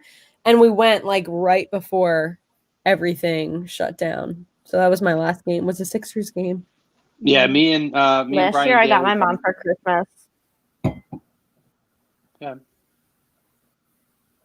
I got my mom for Christmas Phillies Padres tickets in San Diego, and they got canceled because it was July. Yeah.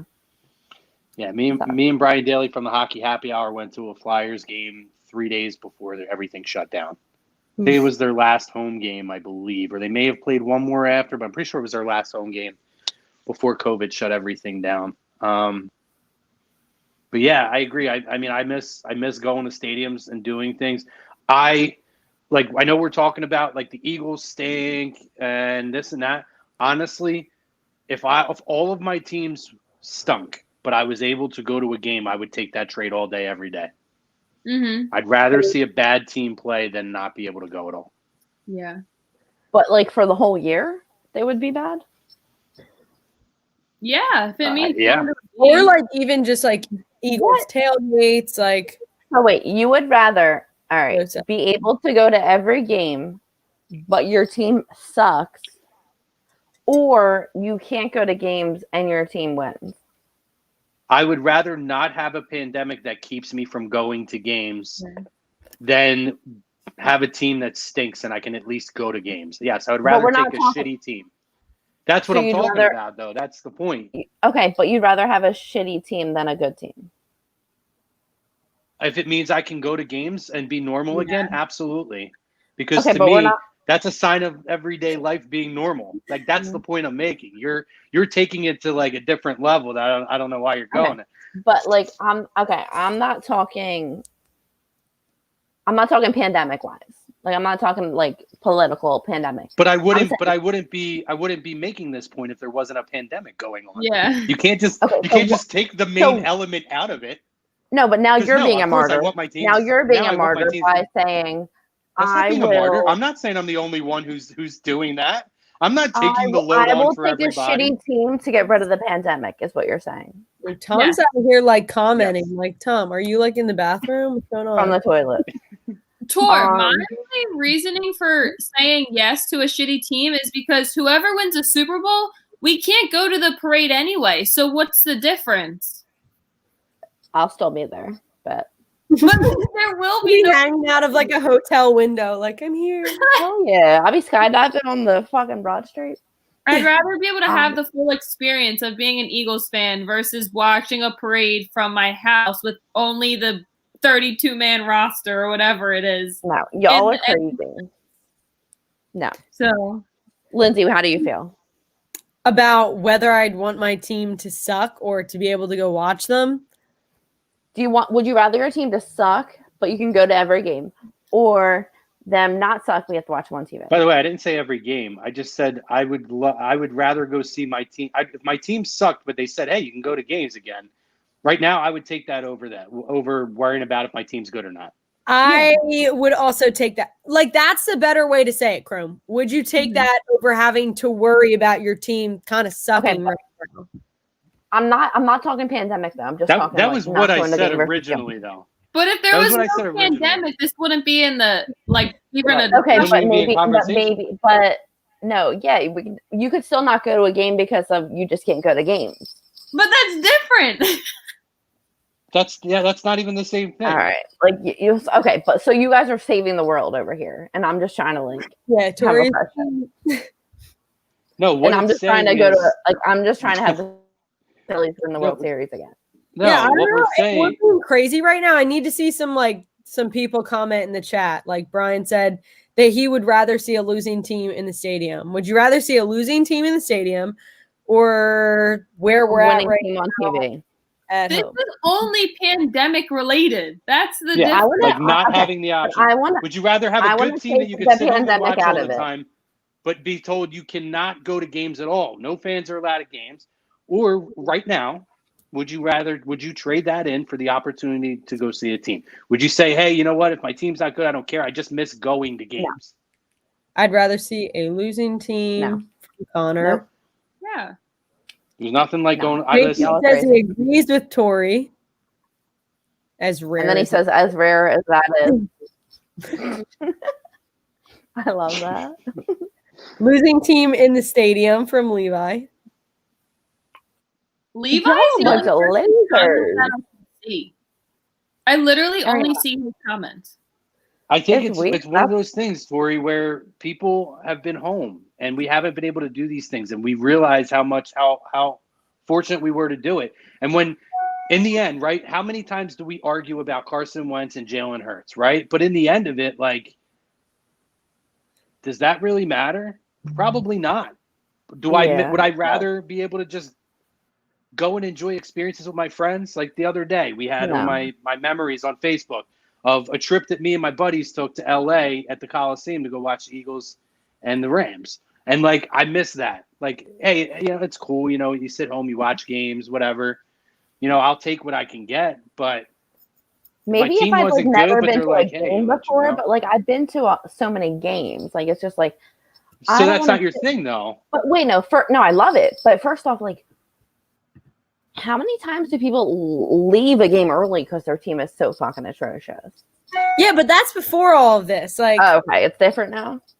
I mean, yeah, a little bit. You can't take out the biggest factor of this entire conversation. The fact that there's a pandemic going. Will you guys ever leave a game early again? I never leave games early. I never. The only reason I ever left games early was to get out to try and beat the crowd. Like, I never left early because we were losing. Like, you know what I mean? But I'm saying you don't try to beat the crowd when you're winning. Yes, you do. I do, because I have a far drive. I don't want to be in that traffic. Y'all are nuts. Tom, how do you feel? About a good sports team. I think you might agree with me. Yeah.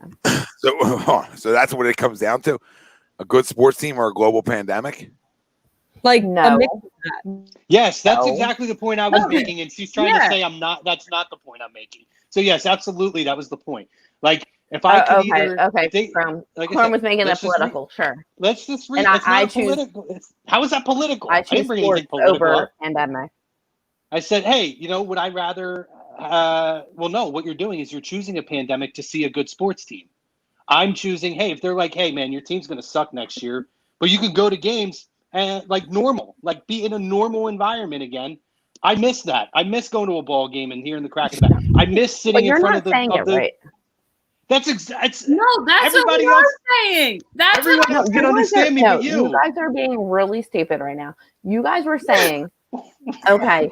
You guys were saying, I want a shitty team, but I can go to games. Or I have a good team, but I can't go to games.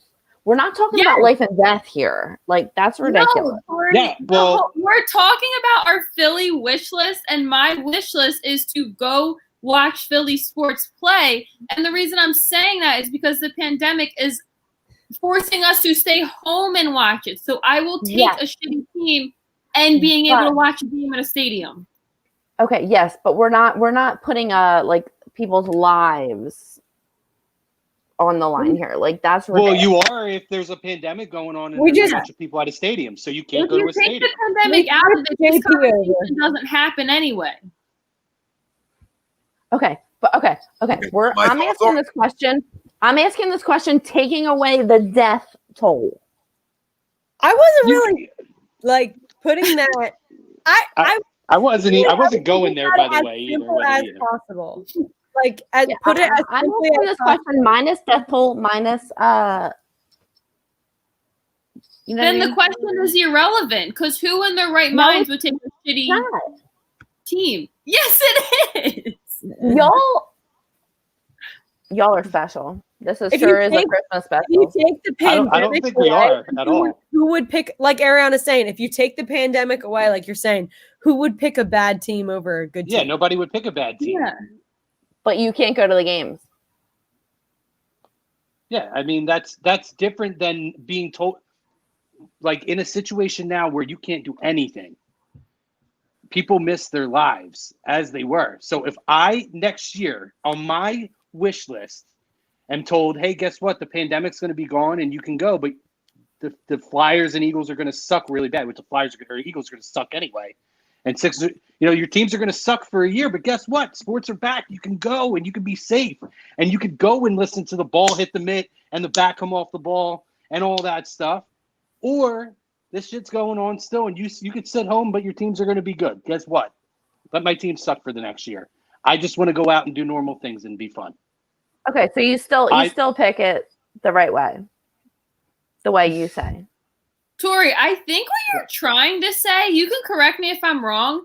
I think what you're trying to say, like, is if the stadium's just closed for no reason, games are not viewable to the public. Yeah, sure. Is Yeah. that what you're trying to say?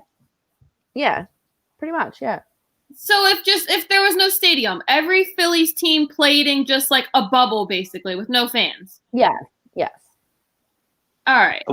Then I would say it depends on the sport, because some sports I care more about seeing in person than others. Yeah, I'm all right. taking the win. Like baseball, I want to see baseball. I like seeing baseball. It doesn't matter who's I playing. love baseball games. So the other ones, I'd probably take a good team, but baseball, I don't care. You're a Cardinals fan, so you know.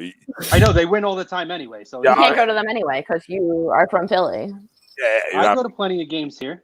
I go to every game that's here. I go to St. Louis. I've seen them plenty of times. I'm just saying I'm taking the wins. I don't whatever you guys want to make the argument in the I knew it.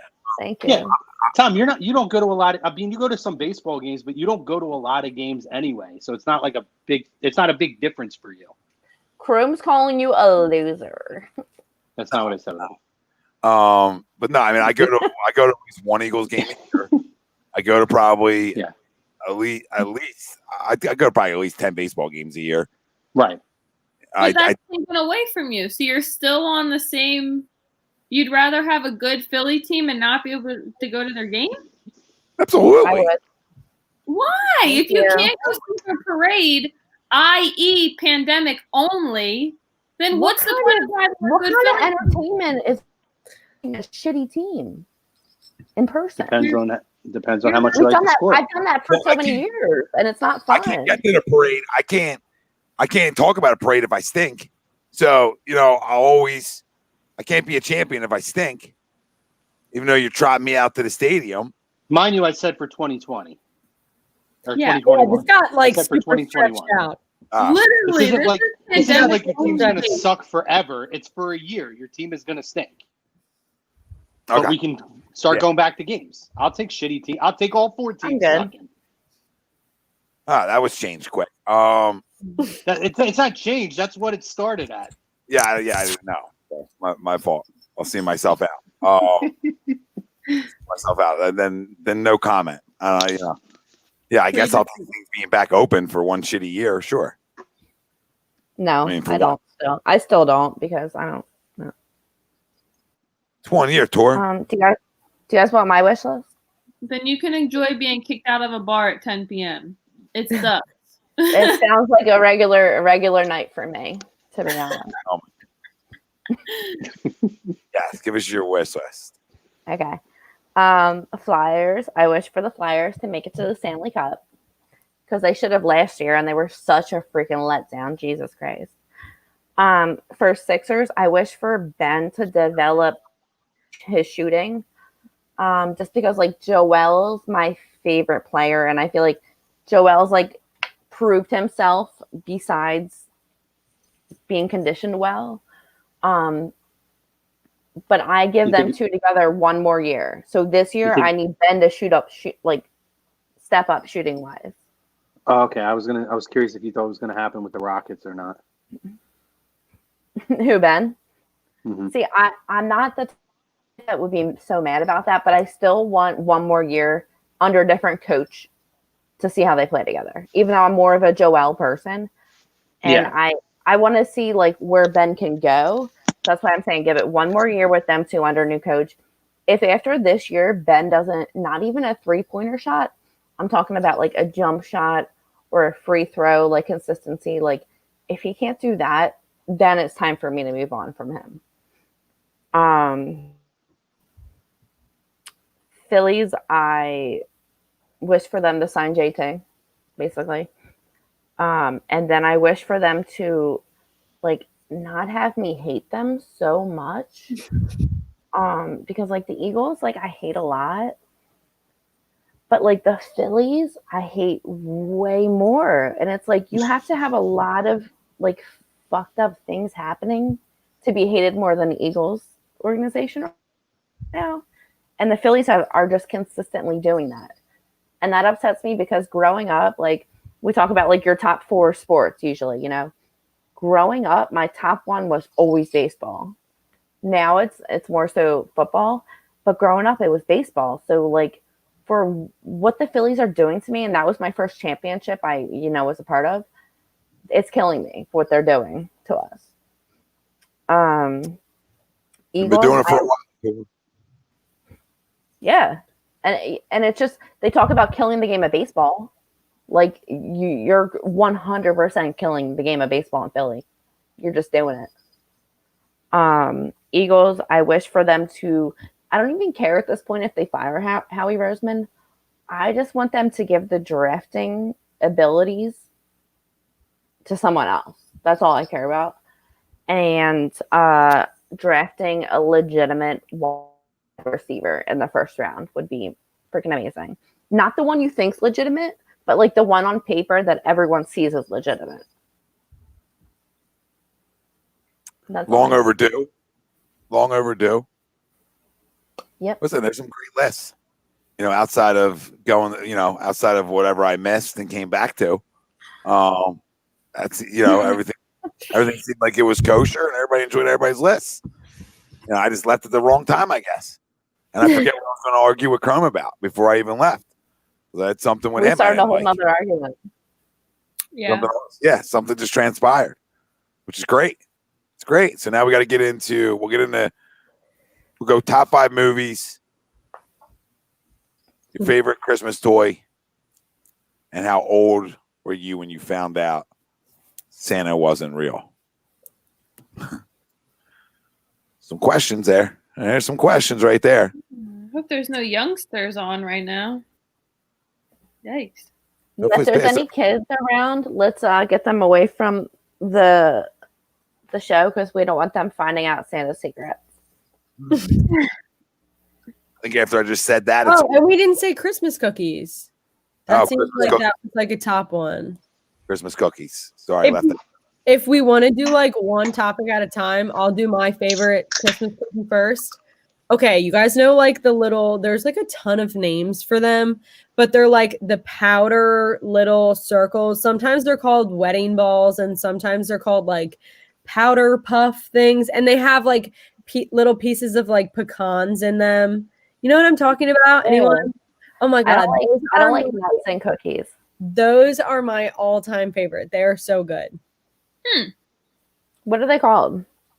Well, like that. I feel like they have a ton of names. I'm gonna look them up. Like I've heard powder puffs before. I've heard wedding balls.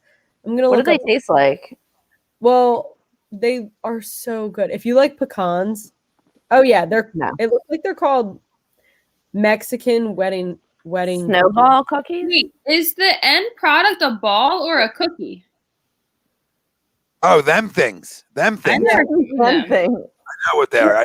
They're so good. Look, wait. They're always the cookies that I eat last on the platter. Yeah. Oh my God, they're my favorite. Yeah, they're always the ones. They're the only ones left. If I'm like the only one, I don't know. I like your style. They're different because Yeah, I was trying to go out of the box there, but I'm gonna get missionary here. You know what I mean? This is gonna get real like the same. You would think. So my favorite that's an outside the box one right there. Somebody just said those are gross and dry. Okay, JP. Like then you've never had mine. If you think they're gross and dry. Oh, shut the fuck up, JP. Yo, like I'm a fan of JP because he's like in that whole argument we all just had. He was the only person who understood what I was talking about. So, yeah, I appreciate that. Just clearing this up. Just clearing this up because I've been asked. No, this is not Mellow Yellow. This is Ecto Cooler IPA. It is green. It looks like crazy IPA, and it is delicious. Looks it's like from a local brewery, Ship Bottom. You somehow tell nerds to hold your beer. You know what I mean? Like you take it all the way to the beer spectrum. It's amazing. Good work out of you. I'm not even mad at you. It's great work. Hey, I got you. Freaking Wait, Eco Chrome, Cool. are you from Ship Bottom, New Jersey? I am not. Oh. But they have a couple breweries in this area. Isn't that where SpongeBob lives? Wait, where are you from? Blackwood. Okay. So nobody come stalk me now, guys. Not you guys. I'm talking about the chat. I'm going to be stalking you this week because I'm dropping off Christmas cookies to everyone from South Jersey. Are you bringing me some? Yeah. What about me, Tori? I made like in a like first off, Ariana lives an hour and a half away. Lindsay lives across the bridge, I think. So it's going to be Tom Crum, Willie, whoever else lives in South Jersey. I'm in South Jersey, Tori. Well, I mean like Southwest Jersey.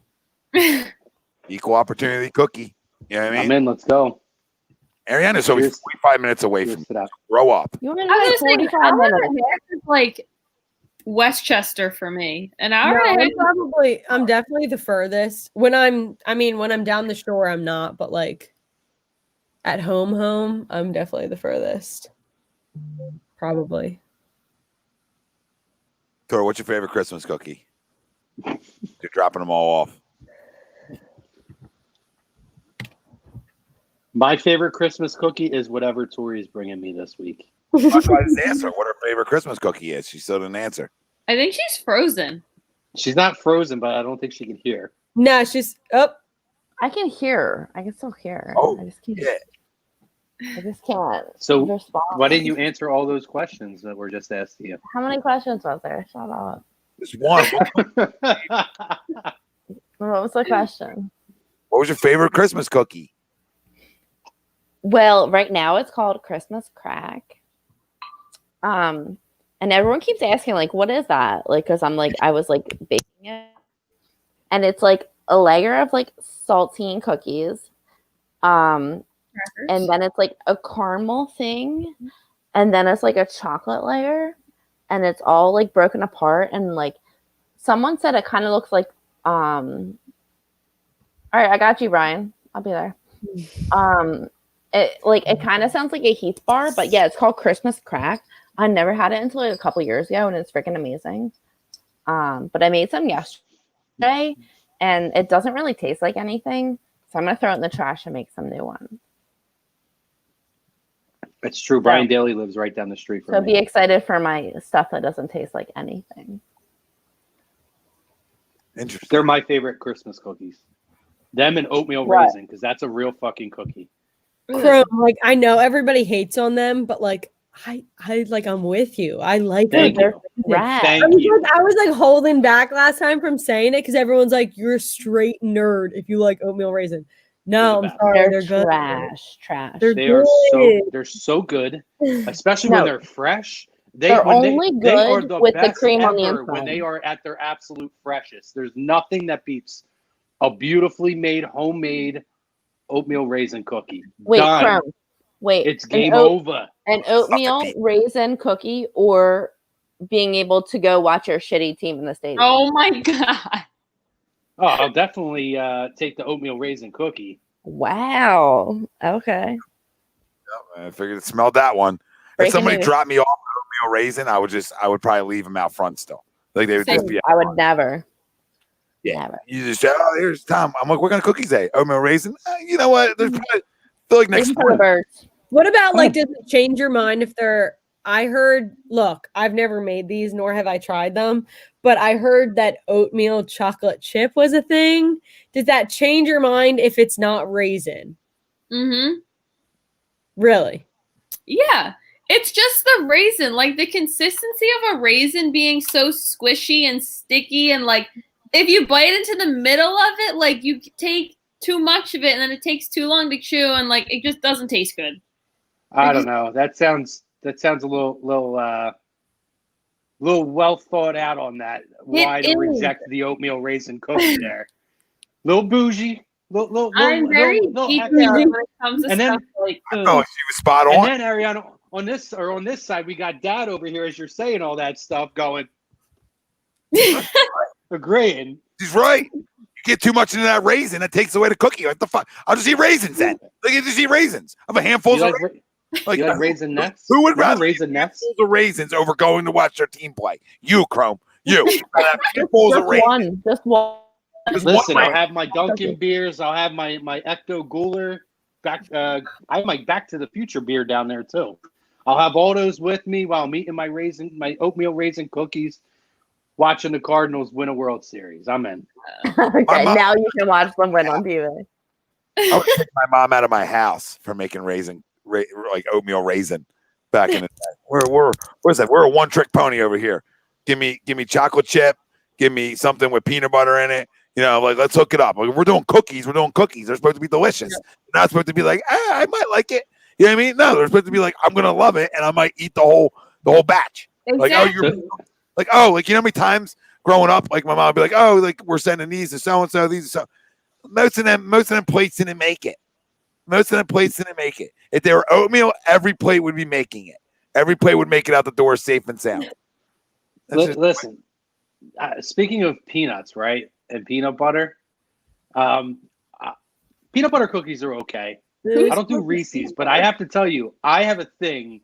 I cannot eat smooth peanut butter. It's a texture thing. I feel like it's paste in my mouth. It's absolutely disgusting. Like, if I eat peanut butter, it has to be chunky peanut butter. But you'll put raisins down your throat. In a cookie, absolutely. I won't eat raisins I won't eat them in anything other than oatmeal raisin cookies. I'm the same. On raisins. I would not just like buy a bag of raisins and be like, I'm gonna go snack on some raisins. Absolutely not. When I was a kid, I used to eat like raisin nets, but they're pretty gross now. I'm not gonna lie. They're one of the worst things ever made. What about I'd be like in 93, I'd be like in the theater watching Jurassic Park, and the T-Rex is picking the dude up out of the toilet, and I'm like cracking up with raisin nets hanging out of my mouth. Wait, that was a thing. It's the chocolate cover raisin, right? Yeah. Yeah. Not good. Oh my God, they're banging. I can't do I don't like peanut butter cookies. What? I'm not a big fan of those either. Thank you. Oh, well, that's what I made today. So thank you, Brandon. I'll take Reese's peanut butter cookies. I like cookies with peanut butter in them. I'd rather today I made the peanut butter ones with the chocolate yeah. Oh, like the Hershey Kiss on top? Nice. Yeah. I like those. Little boosh. I made those today. Tomorrow I'm making chocolate chip s'more cookies, which are freaking amazing. It's like graham cracker, marshmallow plus is that like a part of our yeah. Yes. And then I'm making hot cocoa cookies, which I've never made before, but they look amazing. I'll house the first ones for sure. Yeah. S'mores, Reese's peanut butter in a cookie, freaking chocolate chip cookies. Dude, the s'mores chocolate chip are like other level. Banging. Reese's with chocolate chip cookies. Delicious. I mean, like anything chocolate. Like you chocolate chip. Yeah, I'll eat 5,000 of them. So I'm getting but not like a double chocolate. I like a little bit of chocolate. I'm getting so hungry right now listening to this that I feel like I can smell cookies under me right now. Like it's just sounds so good. I can like smell it. It's the power of suggestion, guys. Yeah, it's the power of that eco cooler. No, that was the Dunkin', the jelly IPA.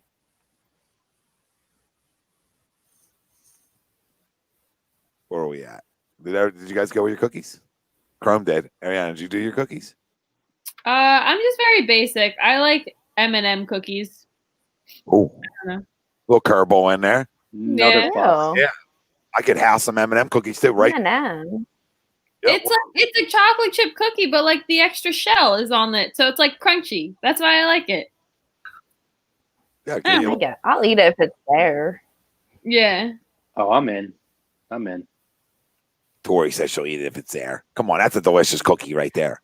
It's like the ones Lindsay was talking about. It's like those little snowball ones, and then it's like them and the M&Ms left, and it's like, all right, I really want a cookie, so like I'll eat one of these shitty cookies. No, hell no. Maybe the snowball. Like maybe the snowball you save till later on and when you're diving in, but you're starving. anything with chocolate related. I mean, I'm just not a fan of M&M's. Look, if you don't like the powder puff ones that I'm talking about, you've never had like a good one. No, I don't hate them. They're just the last ones that I would get. They're so good. Yeah, they're the last ones left on the tray at every party, Ariana. What? Go to a Christmas party. Keep an eye on the Christmas cookie tray. Go back 2 hours later, and the last cookies left on the Christmas plate will be the snowballs. Okay. Telling you. This isn't a cookie, but you guys know those like chocolate bombs that are in right now? Look at drop in a plug in here. Let's get Queen. The queen of A2D dropping in a shout. Hey, listen, if she's putting her name behind it, if she's putting the no name behind it, then it's probably. Listen, yeah. Juliana is probably the best in the business then. You know her? Oh, these desserts. I'm a follower. Yeah, go. I want some of the desserts. I'm asking Len, like, where are some of these desserts? How long was following Juliana for? I know Juliana for a long time. You never heard of her? No. I know Juliana, but how long we've been following her for desserts? Like, and where are these desserts? She never made you dessert. She makes me plenty of things, but like, I just don't. Where are all these? You spend like, now we're talking. Gonna be a conversation. Like, my sister makes some fire desserts too. I won't lie. She's making a key lime pie tomorrow morning, just because she likes to bake. So wait, you were talking about the chocolate bombs? Yeah, like you know those chocolate bombs that are like I've seen them. Yeah, I commented. Like, put them in the. Well, I've been making them because I had like one of the little silicone molds, and they are so cool and they're so good. Like, aren't they hard to make though? I mean, they're not super hard, but like it's kind of been fun to decorate them. Like, I'll show you a picture of one. Dude, people are selling them like all over Facebook. I know. Wait. I know. I should sell them. What? All right, here we go. I'm shooting my shot. Anyone want them? Like 3 for $20 and shit. I'm mop it up on Instagram. Follow me. Get some chocolate bombs. Mop it up. That's such a good name. I don't know why, but like in literally middle school, high school, even now still, people always just call me Mop It Up. I'm like, I don't know why. They're like, oh my God, yeah, I know Mop It Up. I'm like, what? Oh, look. Wait, this is one that I was gonna do. It's a snowman. Oh, isn't that cute? Oh, that's cute. You could do like white chocolate, or like I've been wanting to do something like this, like it's a little gingerbread man. Isn't that they do look really cute? And then you pour like what, hot milk or hot water over it, and you just pour like hot milk, and then it just kind of like explodes into the. I love how everyone's dropping their Instagram handles in here now. Follow you, boy. Y'all follow me. It's Tori from the block. Yeah, Mop It Up. There's 2 P's. Naturally. Mop. Well, yeah. Mop It Up. I'm looking at cream puff eclairs right now.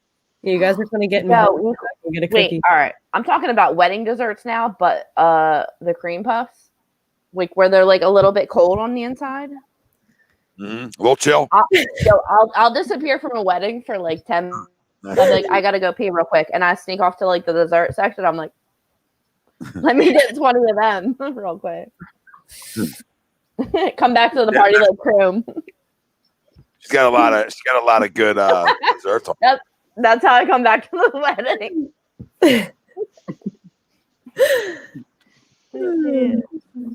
All right, so what do we got to do now? What are we on to now? What are we on? We did cookies. Movies. I'll do mine quick. Hallmark. Honestly, it's hard. My favorite one, that's hard to pick, but like definitely one of my favorites has always been Christmas with the Cranks. Like that's such a good one. I've never seen that. What? It's good. Now you got to go watch. Like there's so many other ones that I love, but like I feel like nobody picks Christmas with the Cranks, so I always go for that one. It's a good one. I'm kind of like slacking on Christmas movies. Like a lot of the good ones, like I've never seen Polar Express. I've never seen Die Hard. It's so stupid. Don't even worry about it. But I still feel like I need to see it. You know what I'm like I just watched it the other day, and I've seen parts of it, but I've never watched the whole thing until the other day. I'm 35 years old. It's a Wonderful Life. I don't think I've seen that one either. It's amazing, by the way. Just watched that for the first time ever. I hate to break it to all the Polar Express people. I just feel like that movie is so like, I don't know. I feel like it's like kind of depressing in a way. I think it's a weird movie. Sad and like my best friend said that it was like creepy, kind of. It is weird. I feel like weird is the best word to describe it. Like not even a good weird. It's just weird. Like there's no. Yeah, no, it just. I feel like I still have to see it. It's a little like depressing. I feel like. Christmas in Dollywood is a good one. Hallmark. Never seen that. Never heard of Hallmark. Christmas in Vale. I don't know. My number one's not Lampoon's Christmas Vacation. Oh, that's actually a great movie. You might have turned me back about that. That's such a good one. If not my number one, that's definitely number two. Tori, you said you never saw it? No. Never seen that? Lampoon's Christmas Vacation? Oh.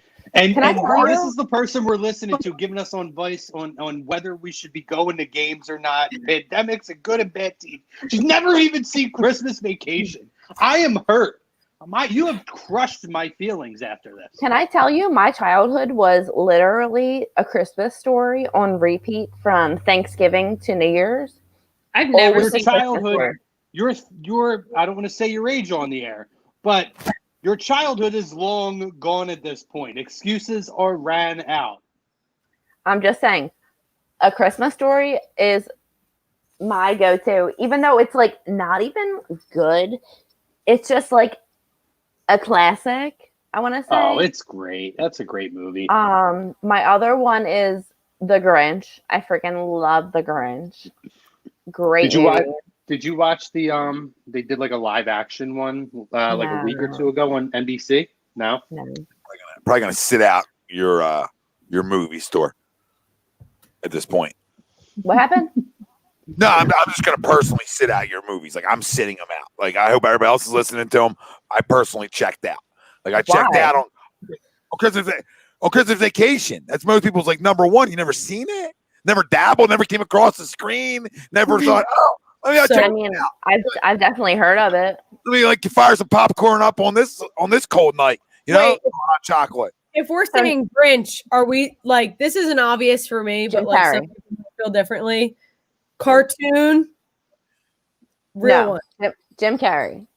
Okay, good, because that's where I was going. But like some people like the cartoon one. No. Also, what was the other one I was going to say? Oh, The Santa Claus. I freaking love that movie.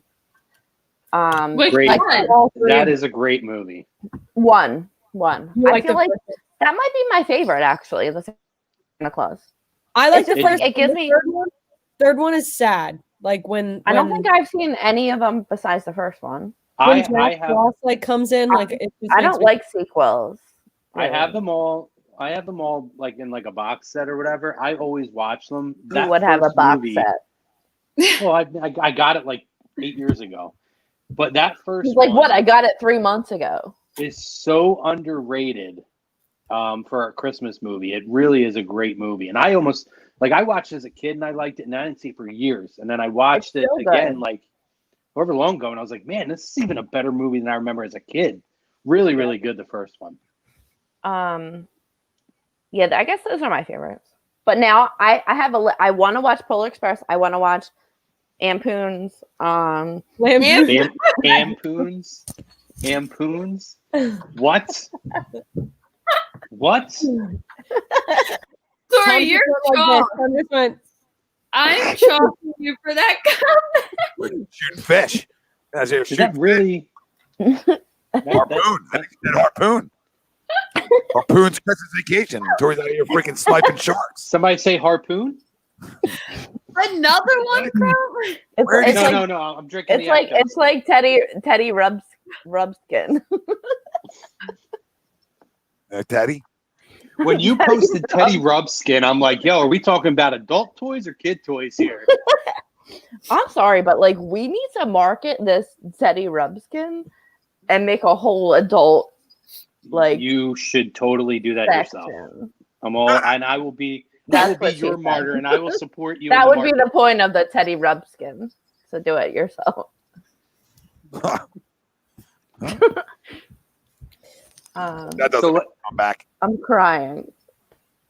like for me, I'm real like traditional with the movies. Oh, so shit. like I kind of have my thing. So like every Christmas Eve, I watch Muppet Christmas Carol. Oh. That one shocked me. And Riddle me so, surprised. And so my other really big, one of my absolute favorite Christmas movies, and I haven't watched it yet, but I usually watch it around this time of year, is White Christmas. Love White Christmas with Bing Crosby. I think that's racist. Okay. And then my other movies that I really like. So like these are movies I don't even know. Tom might know these, Tom, from like when we were kids. They had the Muppet Family Christmas that was like on TV every year. And it was like a combination of it had the Muppets and the Fraggles and Sesame Street all on one special. Fraggle Rock? Yeah, it was. Yeah. It was awesome, Crow. Back yeah, when that, and then they would always air after that the Christmas Toy, which was another Jim Henson movie that Christmas thing, and it was like basically these toys and like it was almost like Toy Story before Toy Story, but they were like Muppet type of characters. That was a great one.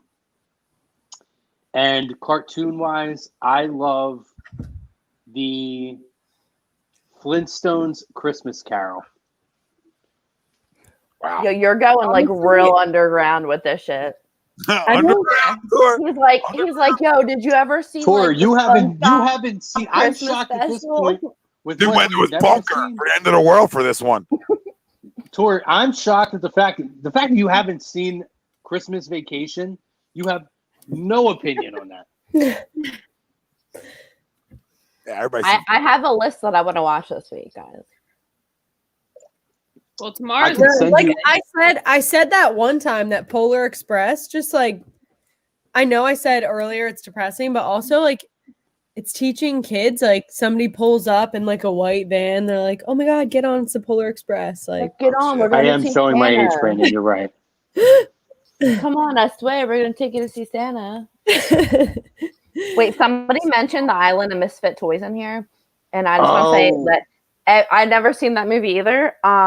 But whenever I have Thanksgiving or Christmas with like my little bit of family I have left, we're all like the black sheep, and we always call ourselves Island of Misfit Toys. It's hilarious. But I've never seen the movie. Keith talking Very Brady Christmas. I used to watch that when I was a kid. Very Brady Christmas. It was a TV special that they used to air every year. I did love the Brady Bunch. I will tell you that. Well, you would like that then. I have so many things to watch this week. Oh my god, A Year Without a Santa Claus. That's a good one, Brian. What is it? Wait, also the one with it was like real old. Like if you watch it, you're like it was like the two brothers, it was the Heat Miser, and the Heat Miser was like the heat guy, and then the Jack Frost guy was like the winter guy. You guys ever saw this? Yeah. I'm trying to think of the name. I can't. I'm really bad at describing things. But they were the two brothers, and the one loved the cold, the one loved the heat. And then they have the song where it goes like, I'm Mr. Heat Miser. I'm Mr. Heat. And it was like real choppy. Can you sing that song for me one more time? Wait, I'm going to find it. Hold on. It was real choppy looking, like cartoon. It was, I'm Mr. Heat Miser. I'm Mr. Heat. Keep going. I didn't say stop yet. No, like that's all I know. Oh, it is The Year Without a Santa Claus. Oh, yeah, that's what it was. Yeah. Oh, I thought it was a whole different movie. We're getting watered down. Okay. It's getting real thin here. You know what movie you know what's another movie I like? That's a great movie. Well, no, you can't roll your eyes to it. You just rolled your eyes to it. Freaking Uncle Flintstone. You know what I mean? I didn't roll my eyes to it. Pedal into the freaking tree. Oh my gosh, I haven't even seen. Pedal into the tree in your little. First of all, you're making up shit because I didn't roll my eyes to it. Secondly, I am a big fan of that movie. I just watched both the 1 and 2. The third one doesn't exist. That was just a bullshit movie. Take that back, Chrome. No, it's a terrible. I literally just want to watch Rudolph the Red-Nosed There's Reindeer. a fourth? Yeah. Oh, well, I'm sure that's an awful movie too then. I didn't even know there was a fourth. Wait, no, it's Macaulay Culkin or bust. That's not really I guess it is a Christmas movie. Yeah. What? What Home Alone. Are you about to tell us Home Alone's not a Christmas movie? Did you just say that's not a Christmas movie? I took it back. Chill. But did you first say that it wasn't a Christmas movie? Yeah, I've had 3 glasses of wine. Okay. Yeah, must have missed the snow on the ground. Or the Christmas tree, or the fact that the family's going away on a Christmas vacation and he's left by himself. Wait, but like people always argue about the Die Hard thing. I've never seen that movie, so it's a Christmas movie. What makes it a Christmas movie? Isn't it a war movie? On my list. That's what makes it a Christmas movie. But isn't it about war? No. It happens on Christmas night. That's the movie takes place on Christmas night, which makes it a Christmas movie. Yeah, it's essentially it's almost like a terrorist situation on Christmas night in an office building. Wow, I need to watch it. Yeah, it's Die Hard. It's Die Hard trilogy. Come on. I can't believe you've never seen Die Hard. I know. Again, these are my top 3. Tori, you didn't see my top 3. Ariana, are you going? Yeah, we got to get you in. I second that. I've never heard of Die Hard, so I've never heard of it. You never heard of Die Hard? See, that's worse for me. Madone. The Italian's going to come out of me, Tom, and I'm not even Italian. Let it come. There's been a lot you guys have said in the past 5 minutes that I've never heard of, and I'm the biggest Christmaser. But Anthony said Christmas with Pinks was okay. Mine are aged. They're dated. They're me and Tom's generations and Tori's generation. So I get that. You can leave me out of that old. Die Hard is a movie classic. It is a classic. Like it's not even just I might go watch Die Hard later. I might literally go watch Die Hard later. I'm so offended by what's transpired here. From Tori to now Ariana. I'm already offended with Chrome's Christmas freaking movie. I would never watch a movie with Chrome ever now, knowing that's his go-to. I'm falling asleep a half hour into Chrome's go-tos. All right. What, Muppet Christmas Carol? Yeah, Tori. This season to be happy and joy. Yeah, like the Flintstones. I'm asleep 10 minutes into. And Tori doesn't know any movies. Never seen any of them. This is a mess. My top 3 movies. My top 3. Maybe I am clueless. I always thought I was. That you have never known. Oh my God, like acapella. Love is gone. Or acapella, yeah. Yeah, the time has come for us to say goodbye. Wow. Grab me, baby. I'm done. Hold on, Awa.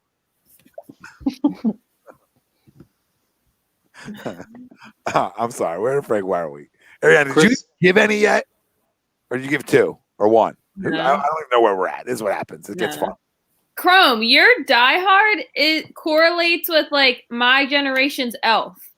That's Elf is great. I grew up watching. I was gonna say no one said that yet. But I think my favorite is Snow Bride. I don't think anyone's ever heard of it. I've seen it. Okay, yeah, that's my favorite. I watched that in July. I just love that movie. But Levi, you're an old soul, Levi. You're an old soul. I don't know. I coached you not that long ago. You're an old soul. You know what I mean? So I wouldn't. Levi's only 19, 20. Wow. But I just coached him 2 years ago. Not even. 2 years ago, yeah. After your list, Ariana, I have an underrated one I think that you all will know, and I think you'll agree. But go ahead. Sorry, I just have Snow Bride, Elf, and Home Alone 2. Those are my top 3.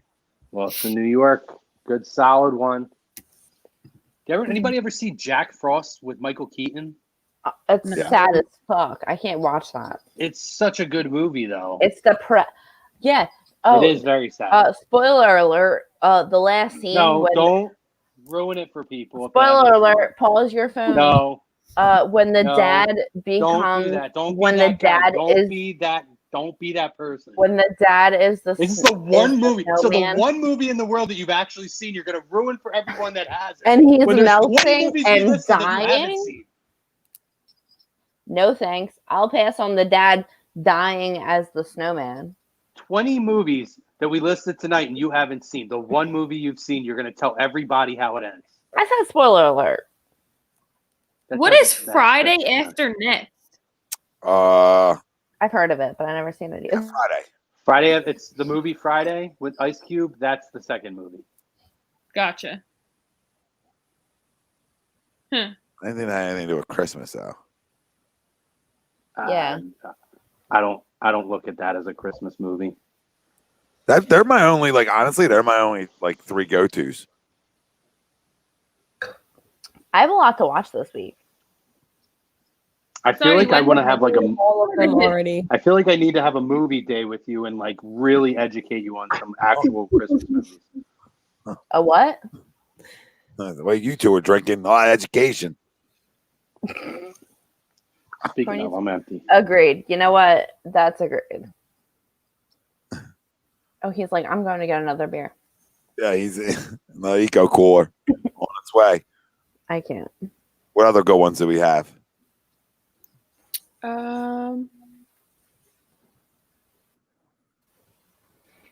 don't know, but I just keep thinking of like Deck the Halls. That's a good one.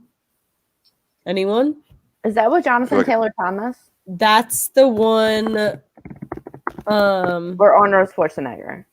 Making sure it's no, it's the one with the neighbors, the 2 neighbors, and the one guy like always outdoes himself, like, and then he wants to get his house like seen from.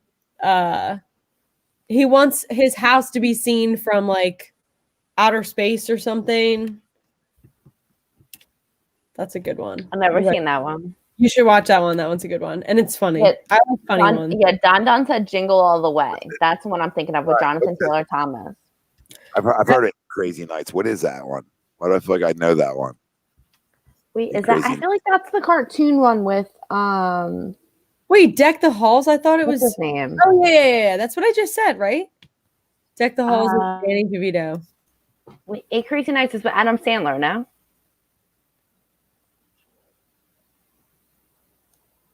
Oh, Ghost of Girlfriend's Past. I'm done. Ghost of Girlfriend's Past. All right, well, how old were you when you found out Santa wasn't real?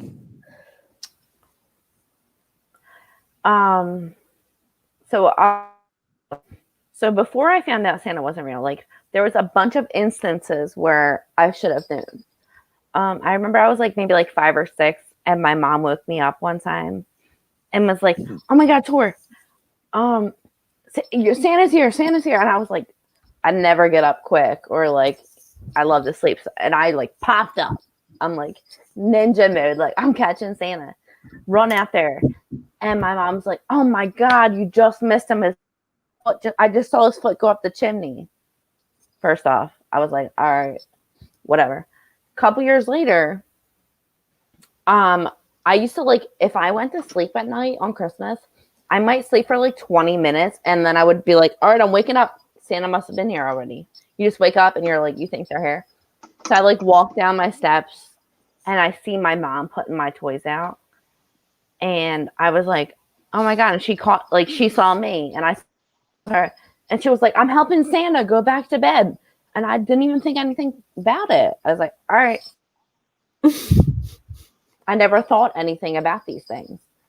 Finally, I'm like 12.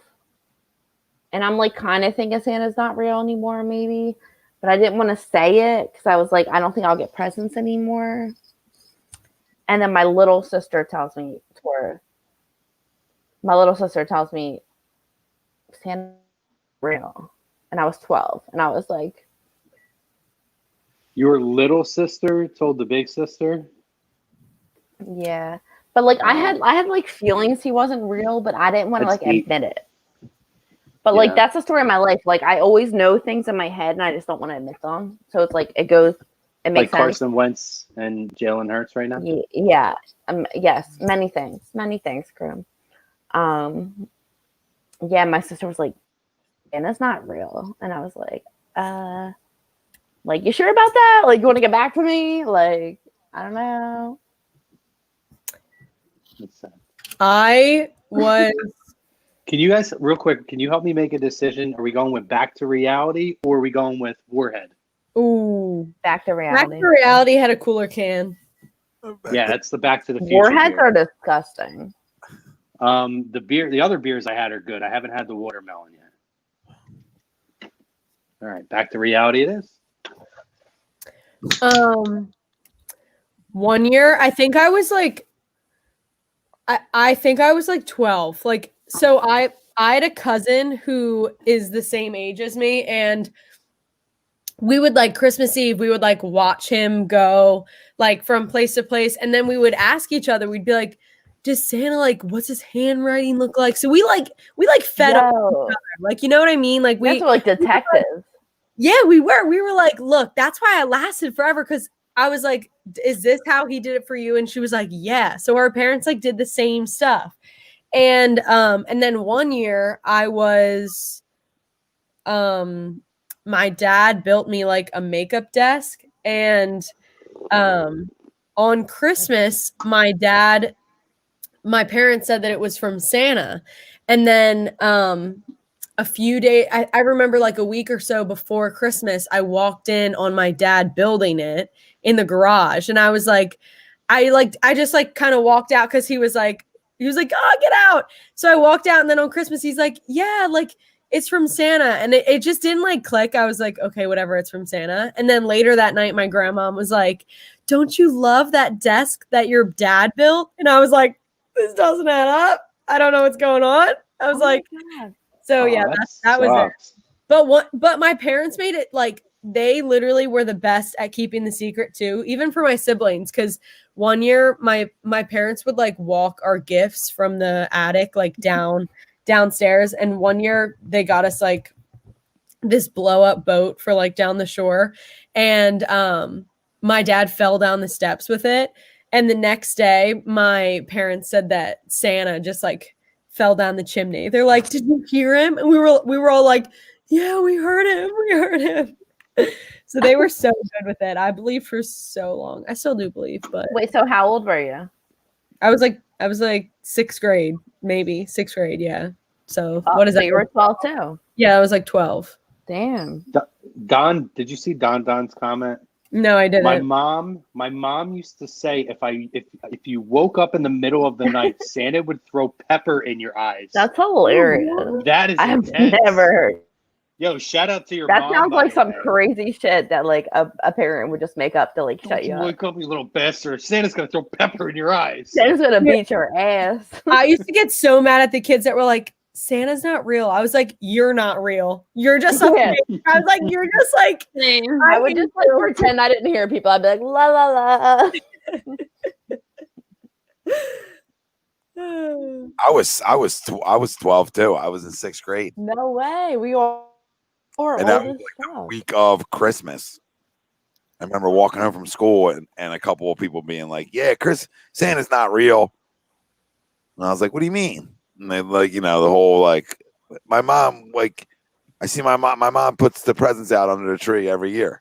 And I was like, wait, like the one she got you? And like, no, every one of them. I was like, no. Like, everyone's like, I got mad like that too. Like, there's no way my mom and dad lied to me for this long. There's no way. There's no way. You guys are liars. And I went home and I asked them, they're like, yeah, he's not real. Like, they didn't let it, like, they knew I knew, you know what I mean? And they just were like, all right, we're not going to win this anymore. Like, he's old enough. I think it's time to tell him. Like, next thing you know, he's a teenager walking around and get his ass kicked. He's like losing his virginity, still believing in Santa. He's like Carson Wentz. That was the worst. I think it goes for everybody. Like, that was the worst Christmas because it just wasn't the same. You're like, it's not the same. It's all a lie. It's all a lie. So all I can say is my kid will not be the one to be like, Santa's not real and ruin it for everybody else, because I will be so pissed. Like, I just read Levi's comment and some kid just like blurted it out. I'd be like, he's a liar. That kid's a liar. Yeah. You're not hanging out with Jimmy anymore. You're not hanging out with little Jimmy. No more. and then call his mom. Like, I think we need to have a talk. Wait, look at my glass now. It's almost fully around. It's almost a crime scene. Yeah. I'm just gonna make it all around. Go ahead, Ariana. What's your story? Ariana's like, I was 2, never fucking believed. No, I think I was around 12. My parents went so far as to like having a full Santa costume. So if we did wake up at night, we would like walk out and see like a Santa. I only did it 1 year. I don't know how many years my sister saw Santa at night, but I think someone at school ruined it for me because my parents are really good about it. And they like changed the handwriting like Lindsay's, and we had no indications that it was my parents. So if it wasn't for the 6th graders, I don't know when we would have stopped believing. So you were 12 too, or no? Yeah. My parents just made sure I didn't ruin it for my sister.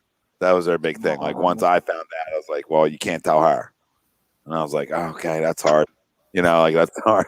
That's a hard one to do when you're 12, your sister's 8. Like, how you not gonna go tell her like the truth? How Like, about when you're 12 and your sister's 10 and your little sister tells you Santa ain't real? Like, like I should have known. Like, I was just like, damn. Like, I think I need therapy right now or something. Nah, listen, sometimes that's how it goes. I'm surprised my sister didn't know it. She may have. She might have just been keeping it from me the whole time. You know what I mean? I felt like it was a big conspiracy anyway. I was looking around like everybody had me, like everybody, you know, like I was like my phone was tapped. You know what I mean? I didn't trust anything. I didn't trust anything. And then like that's when like I told you last week, that's when I'm not going to church anymore. I don't believe you guys were shit. They're like then they lost all control of me. You know what I mean? Like then I wasn't going anywhere. I don't believe nothing. That was the whole I don't believe thing. And then, you know, finally then I wasn't, you know, then I didn't have to be scared of the tooth fairy anymore or any weird shit like that. So here we go with the tooth fairy again. Because even Santa creeped me out. Like I thought I heard reindeer on the roof one night. But yeah, guess what? Santa was the least creepy out of the bunny and the fucking fairy, though. I thought I seen the bunny too. That's what surprises me about all this. You saw the Easter bunny? Wow. Yeah, like no, the shadow. Like the shadow how my steps went when I grew where my house I grew up in, like how my steps went. And you could saw see like the ears. I saw the ears. Swear to God, might have been just the dog. Probably was just a dog. But I went fucking flying back upstairs. Flying. I couldn't get any quicker. I thought that bunny was gonna hop and catch me. One hop and catch. But yeah, coming with me. I was like, this is where it ends. It's where it ends. Probably right in the bathroom. Get the bunny. By the Easter bunny. Get the bunny. Oh, good times. Shut up. See, Wait, did you guys ever used to listen to? They would put on the radio. They would put on the radio Christmas Eve, and where it was like, yeah, like they would have like the fake broadcast, like, yeah, Santa. It looks like Santa's flying over New York City right now. Yeah, and that's when like, my family would be like, time to go to bed. I'd be like, oh, better go. Like, yeah, the Santa tracker. Yeah, the Santa tracker. Yeah, that made it so realistic. And me and my siblings we used to like all sleep in the same bed. So like if one of us heard something, the other one would be like, shut up and go to bed. You know what I mean? Yeah. You guys like controlled each other. We did the same. Yeah. We did the same. My parents had me and my sisters all sleep in the same bed Christmas night. And it was to make sure that we all policed each other because you always had the one kid want to get up and like, shut the fuck up and get in bed. Let's go. And wait, me and my sister, we couldn't go downstairs. Like it was always downstairs. We couldn't go downstairs without the other.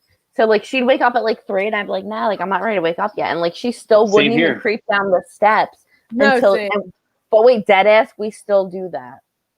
My parents would make us I'm like, you can't go to the living room without me.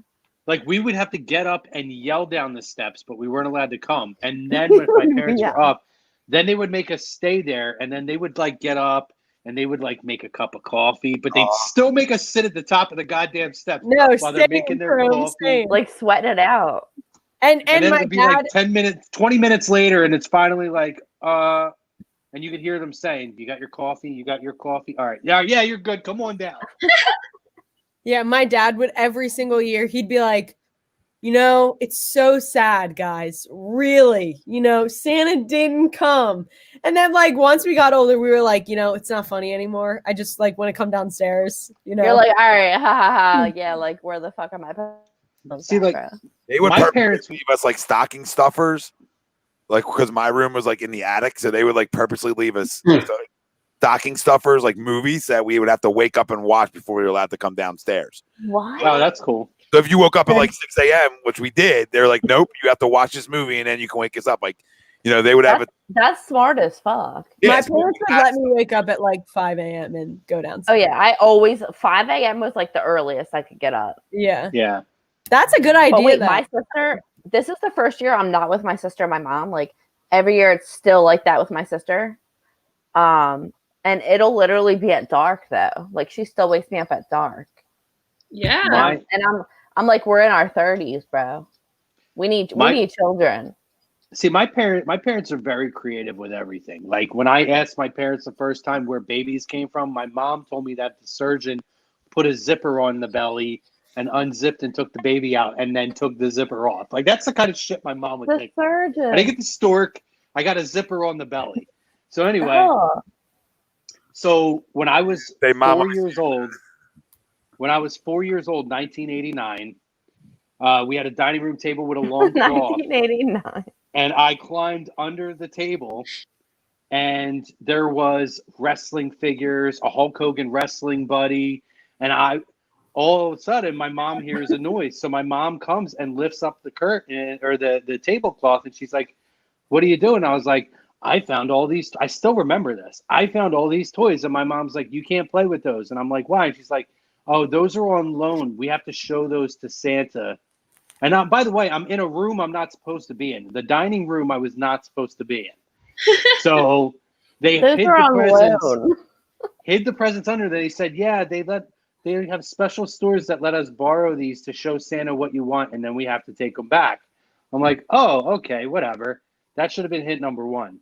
But it was 1996-11 when I finally found out for sure that Santa wasn't real, because that was the year of my Power Rangers Christmas, where everything I got was not 95. I was 10. 95. Everything I got was Power Rangers. So I got one of the life-size cutouts of the White Ranger, and I got like all the morphing ones where you press the belt and they would morph into the Power Rangers with the heads, the flip heads. So anyway, my parents always did themed Christmases. So like whatever my thing was like all wrestling, all Ghostbusters, all Ninja Turtles, all Power Rangers.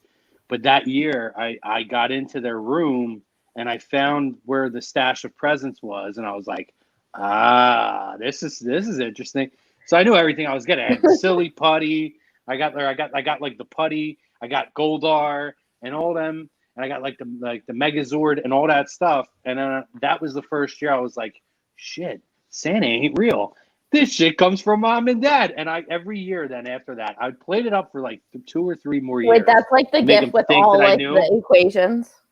Yeah, it really was. It was like Charlie Day.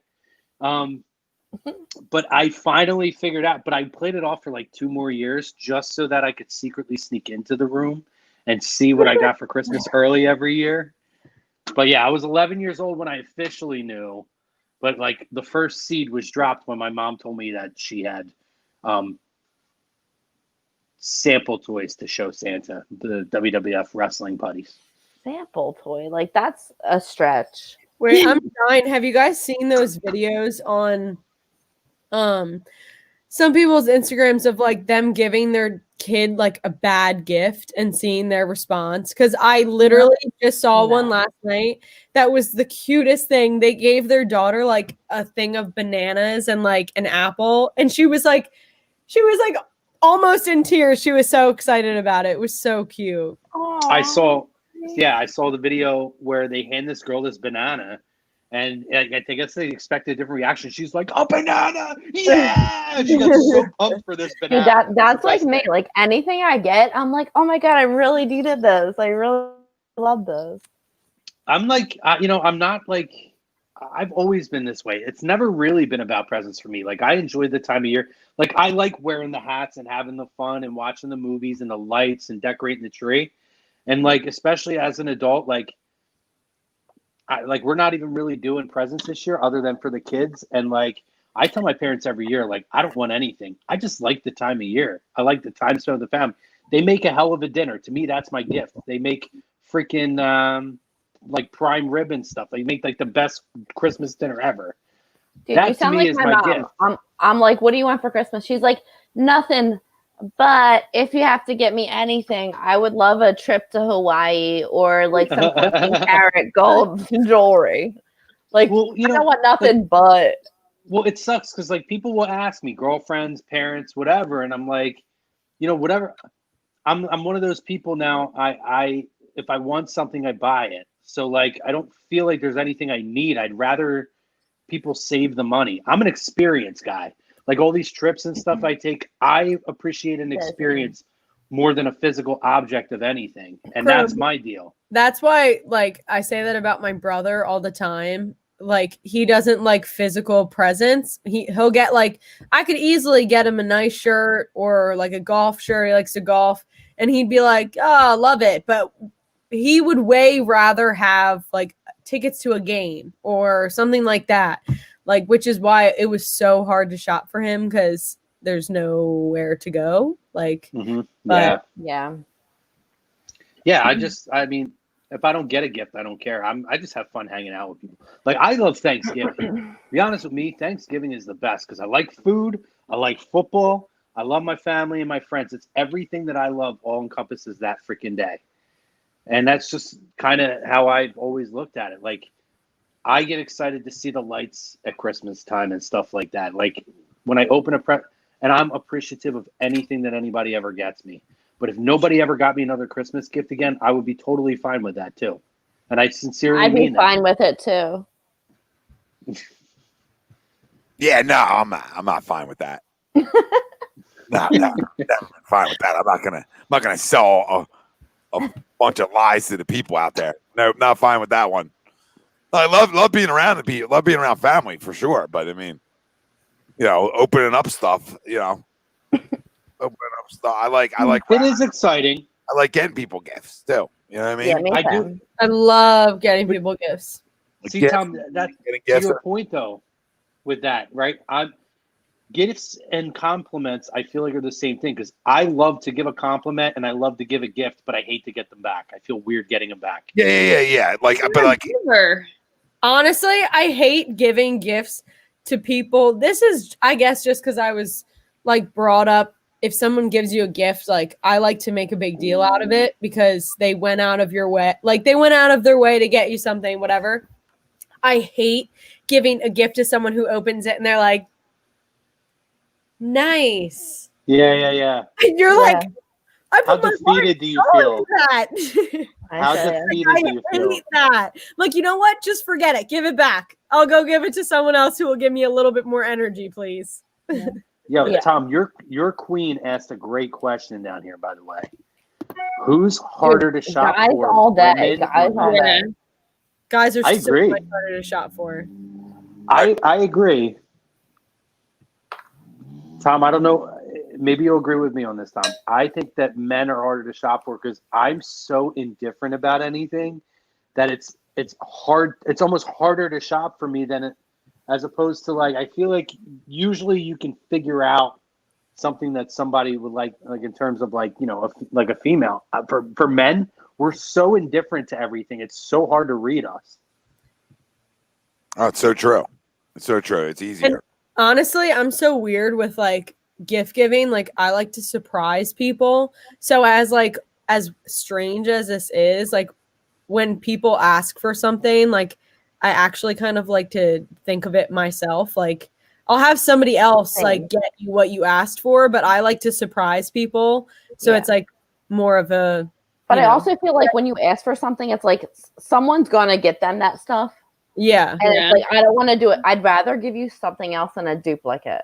Right. Like one of the comments Joseph said, everyone has an Amazon wish list. If someone I knew had an Amazon wish list, I would be like, I need one.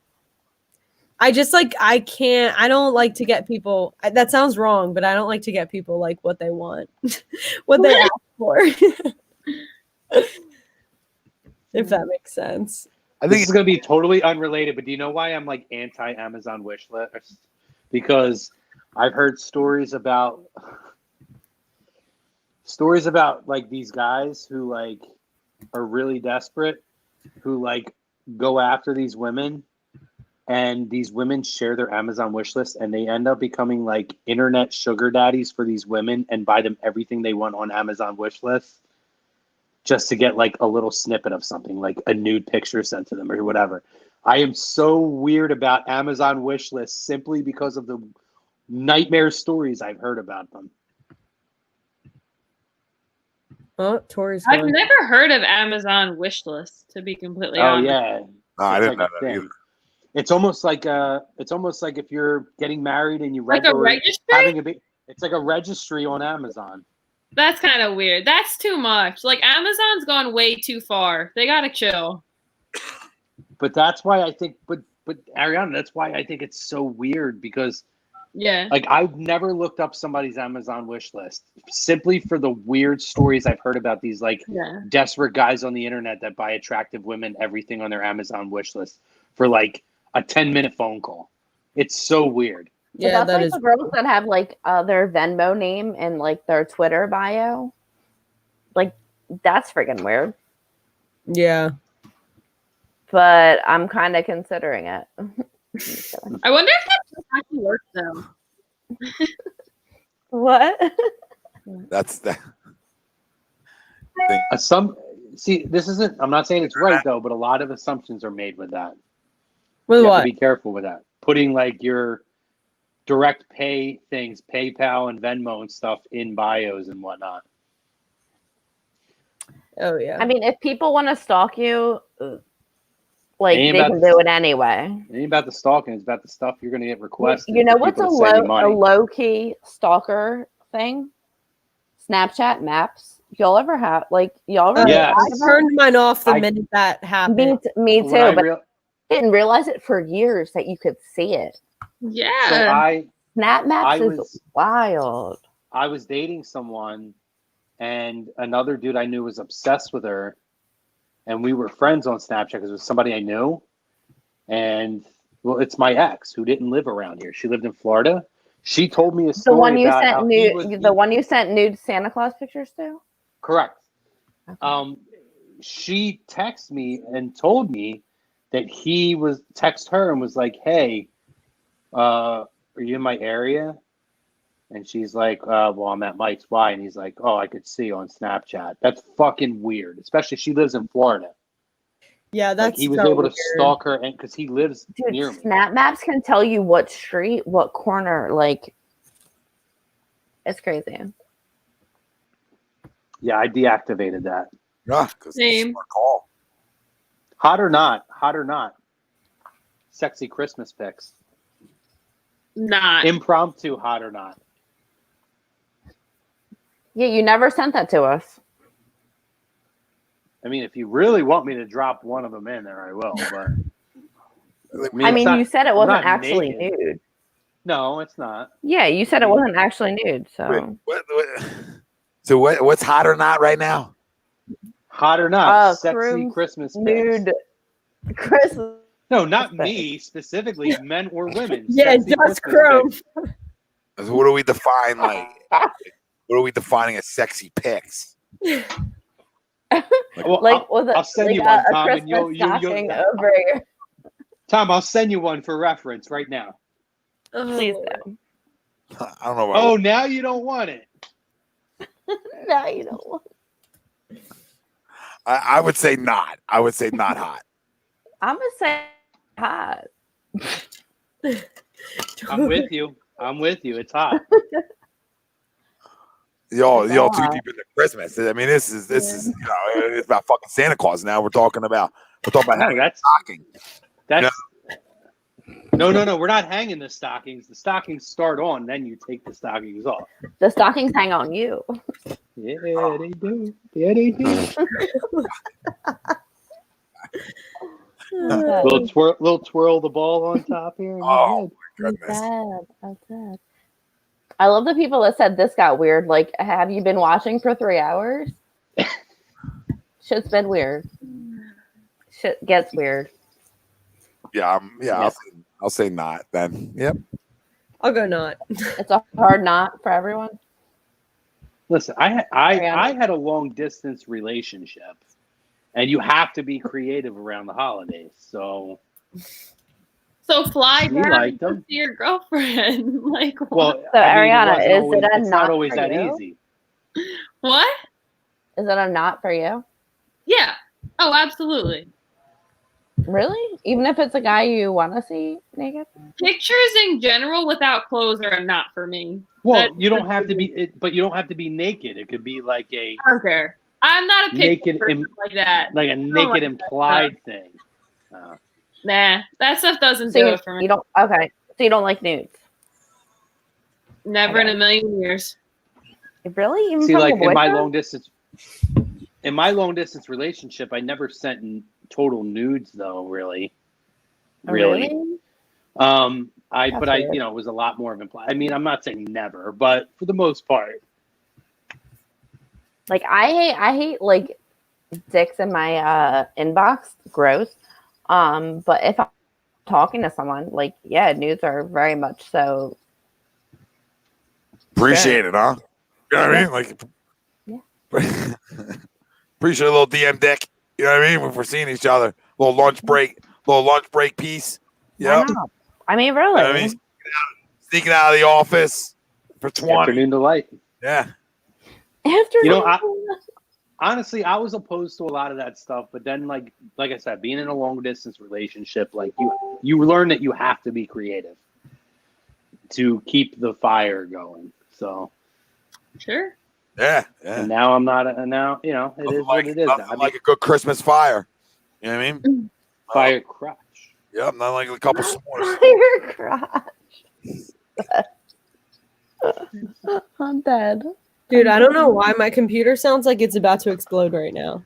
You know what? It gets all Probably just talking about Crim's nudes.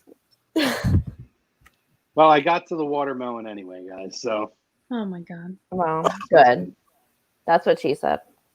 I'm going to exit. I have work at 7 a.m. So, I will see you guys next week. Have a Merry Christmas and go Birds. That's all I have to say. Good time to exit, Ariana. Good time. Merry Christmas to you, Ariana. Take care. Bye. Bye, guys. Wow. See you next week. Wait, why is dude saying Tori finally showing signs of life? Like, have I not? Maybe just because you're sad a lot. Oh, he said, am I sad a lot? Like, I'm just sarcastic. I mean, I'm just sarcastic and eternally miserable. You're kind of the dark Tory. I'm just. Oh, okay. But nudes bring me to life. Nudes bring me back to life. Jesus Christ. Yeah, they do. It's like playing a video game, picking up like health strips. When you pick up an extra life, it's like nude. This is good, by the way. Is that the other one? It's the Warhead's watermelon. Oh yeah, honestly, that looks good. I won't lie. It is delicious. The cherry one was amazing. They had like a cherry sour. It's awesome. That does look good. I don't like sour stuff. We forgot to show our pick, and then we got to get, and then we're out. What's our pick? Oh, our pick. Forgot to show our pick. Yeah, I forgot all about it. Oh boy, for all those people there it is. See, take that comment off there, Dad. It's so cute. That is cute.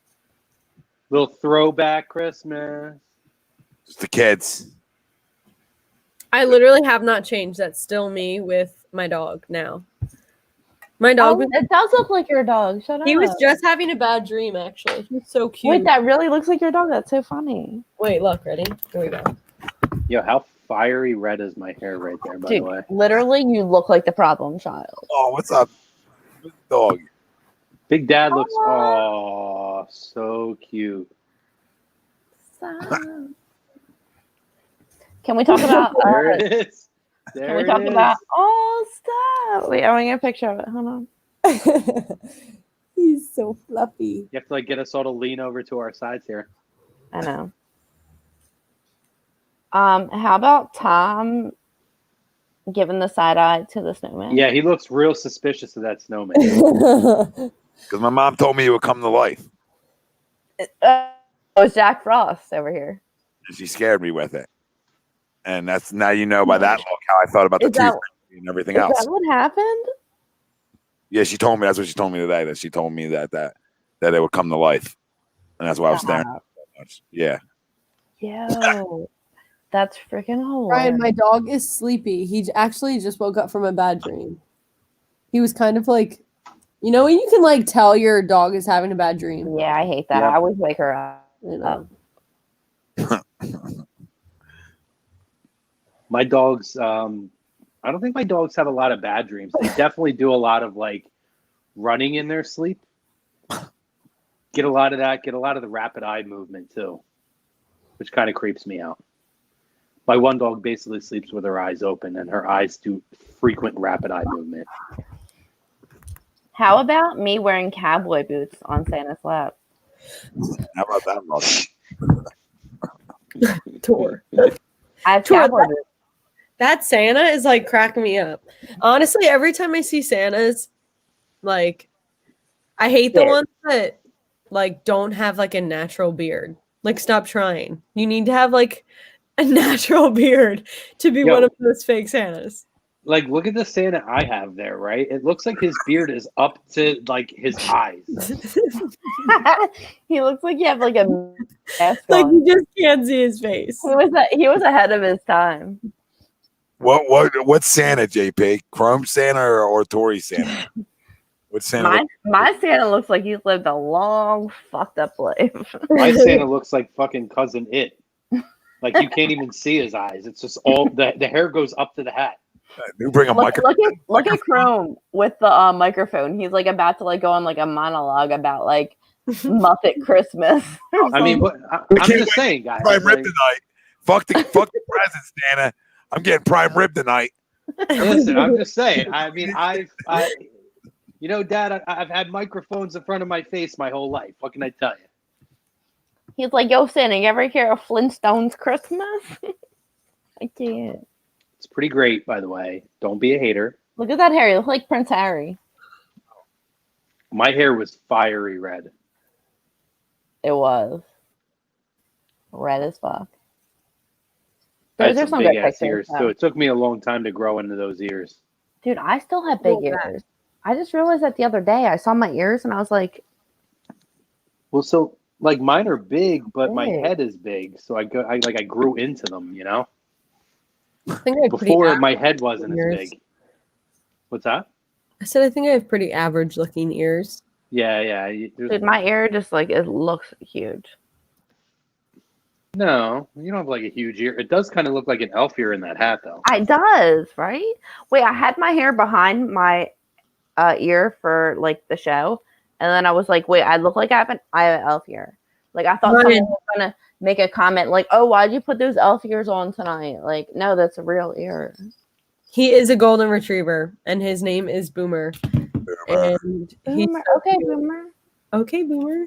Okay, Boomer. What a my brother literally said when we were naming him, we were like, Captain. What's the other one? Finn. Like all these beachy names. My brother was like, it's Boomer or I don't love him. And why we were Boomer? Like, fine, Boomer. Well, I mean, I kind of love it now though because like you can call him so many names. Boo. Boomy. Mm-hmm. Do you watch Got a million names for my dogs. A million nicknames. Look, this was him as like a little puppy. Oh my goodness. Do you watch Wentworth on Netflix, Lindsay? What is it? Wentworth, it's called. No, I don't. It's like a prison show like for women.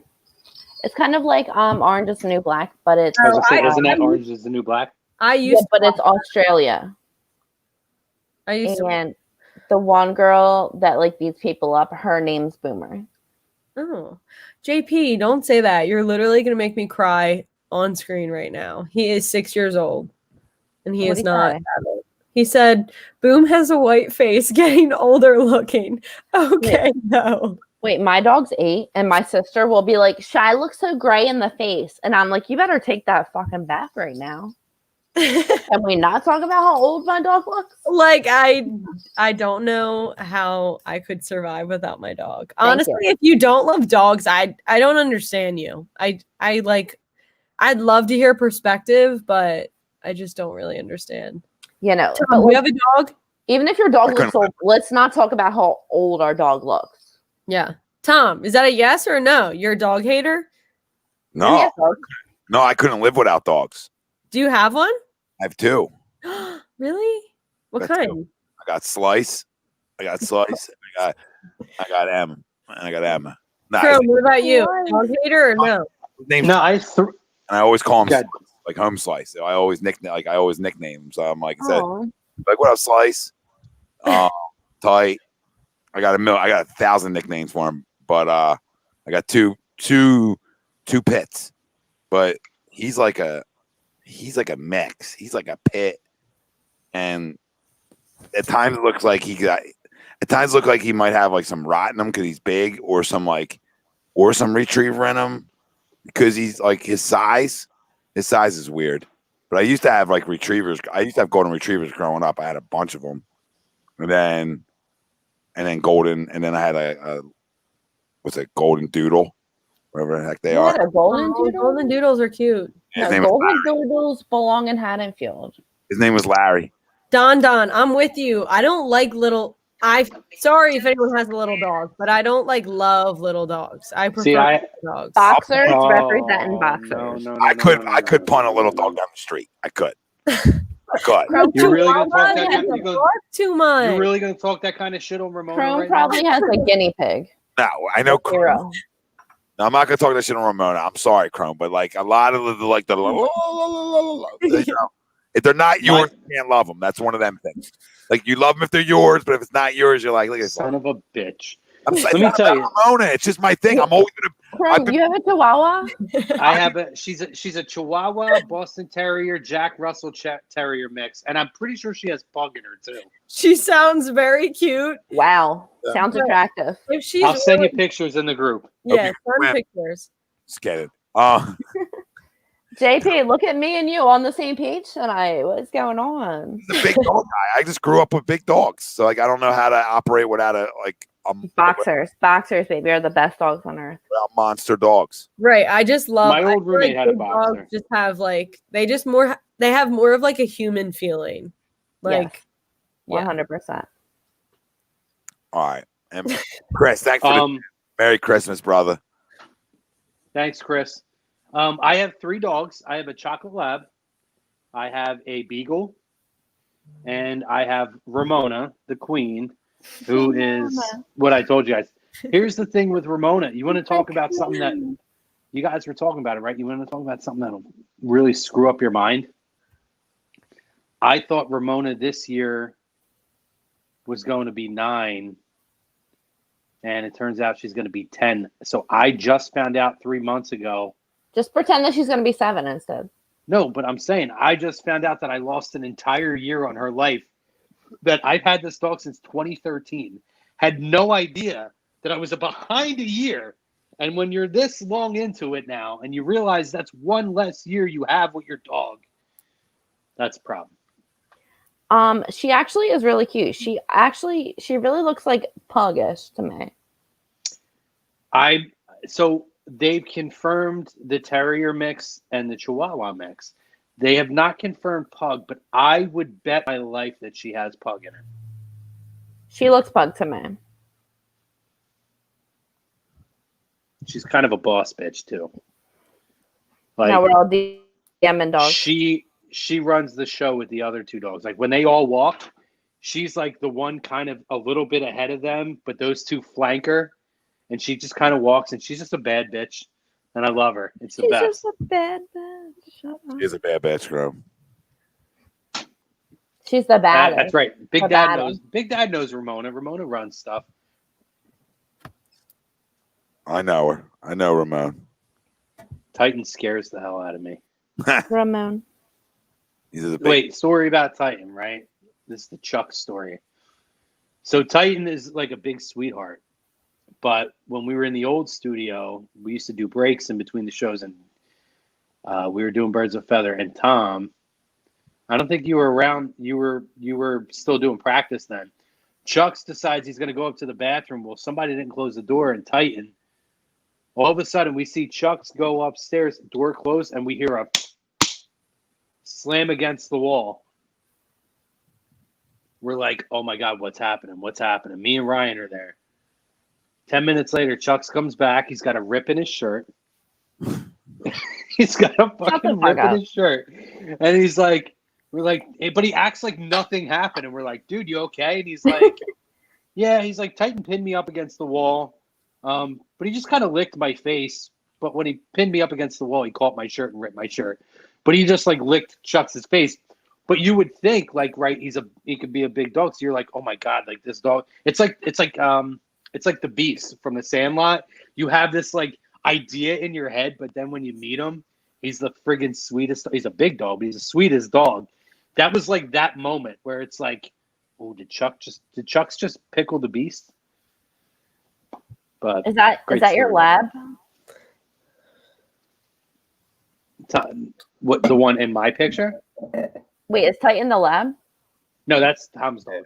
Oh, The pet, but he doesn't look like a full pet. So I don't know what else he is. Like his face isn't like full pet. It's weird. dude, we got my dog like 2 years ago for Christmas, a DNA test. We wrapped it and had her open it and everything. Because everyone says she looks like a Rottweiler, and we think she was like Rottweiler and boxer. So we got her tested, and she's 100% boxer.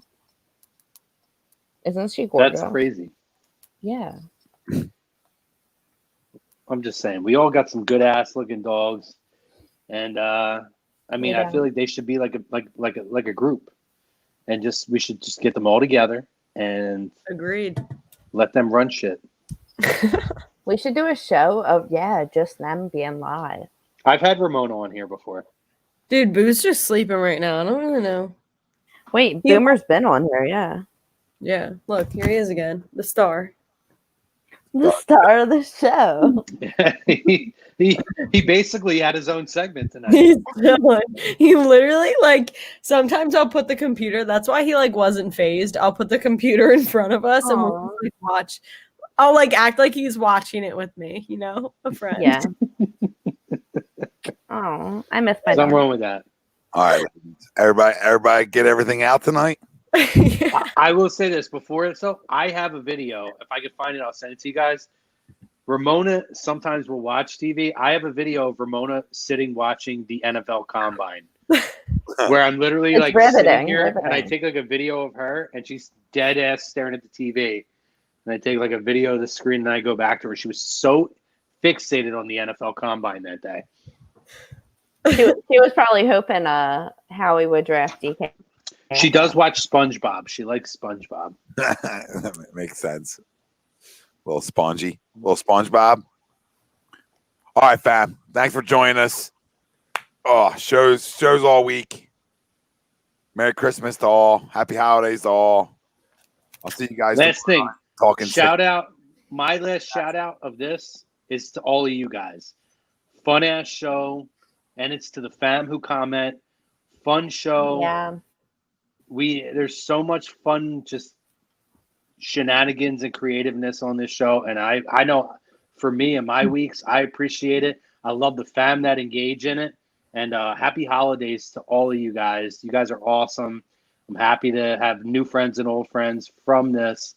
Merry Christmas to you guys. I agree. Merry Christmas, everyone. All set, Cromer. Merry Christmas and Happy Hanukkah. By the way, I took a DNA test and I'm partially Jewish too. So happy Hanukkah. So happy Hanukkah to you and Kwanzaa and every other holiday that everybody celebrates. Oh my.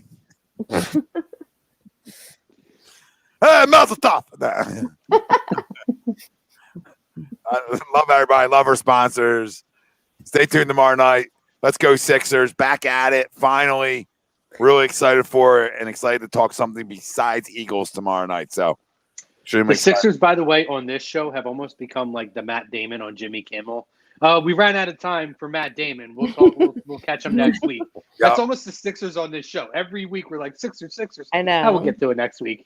Sixers next week for sure, though. Next week for sure when we actually have games. Yeah. True. And shout outs. You know, shout outs got to Yeah. push week too. Oh well. Yeah. Shout out. We gave the fam a shout out tonight. Yeah. Merry Christmas. All right, everybody. Merry Christmas, y'all. Turn your alerts on. We out. That's my baby. That's my baby. We're going at it at 110%. I just want 5 minutes of happiness, please. Just give me 5 minutes. And they scored. They did it. Left, feet left. What the hell was that? Oh yeah! What the fuck are you talking about?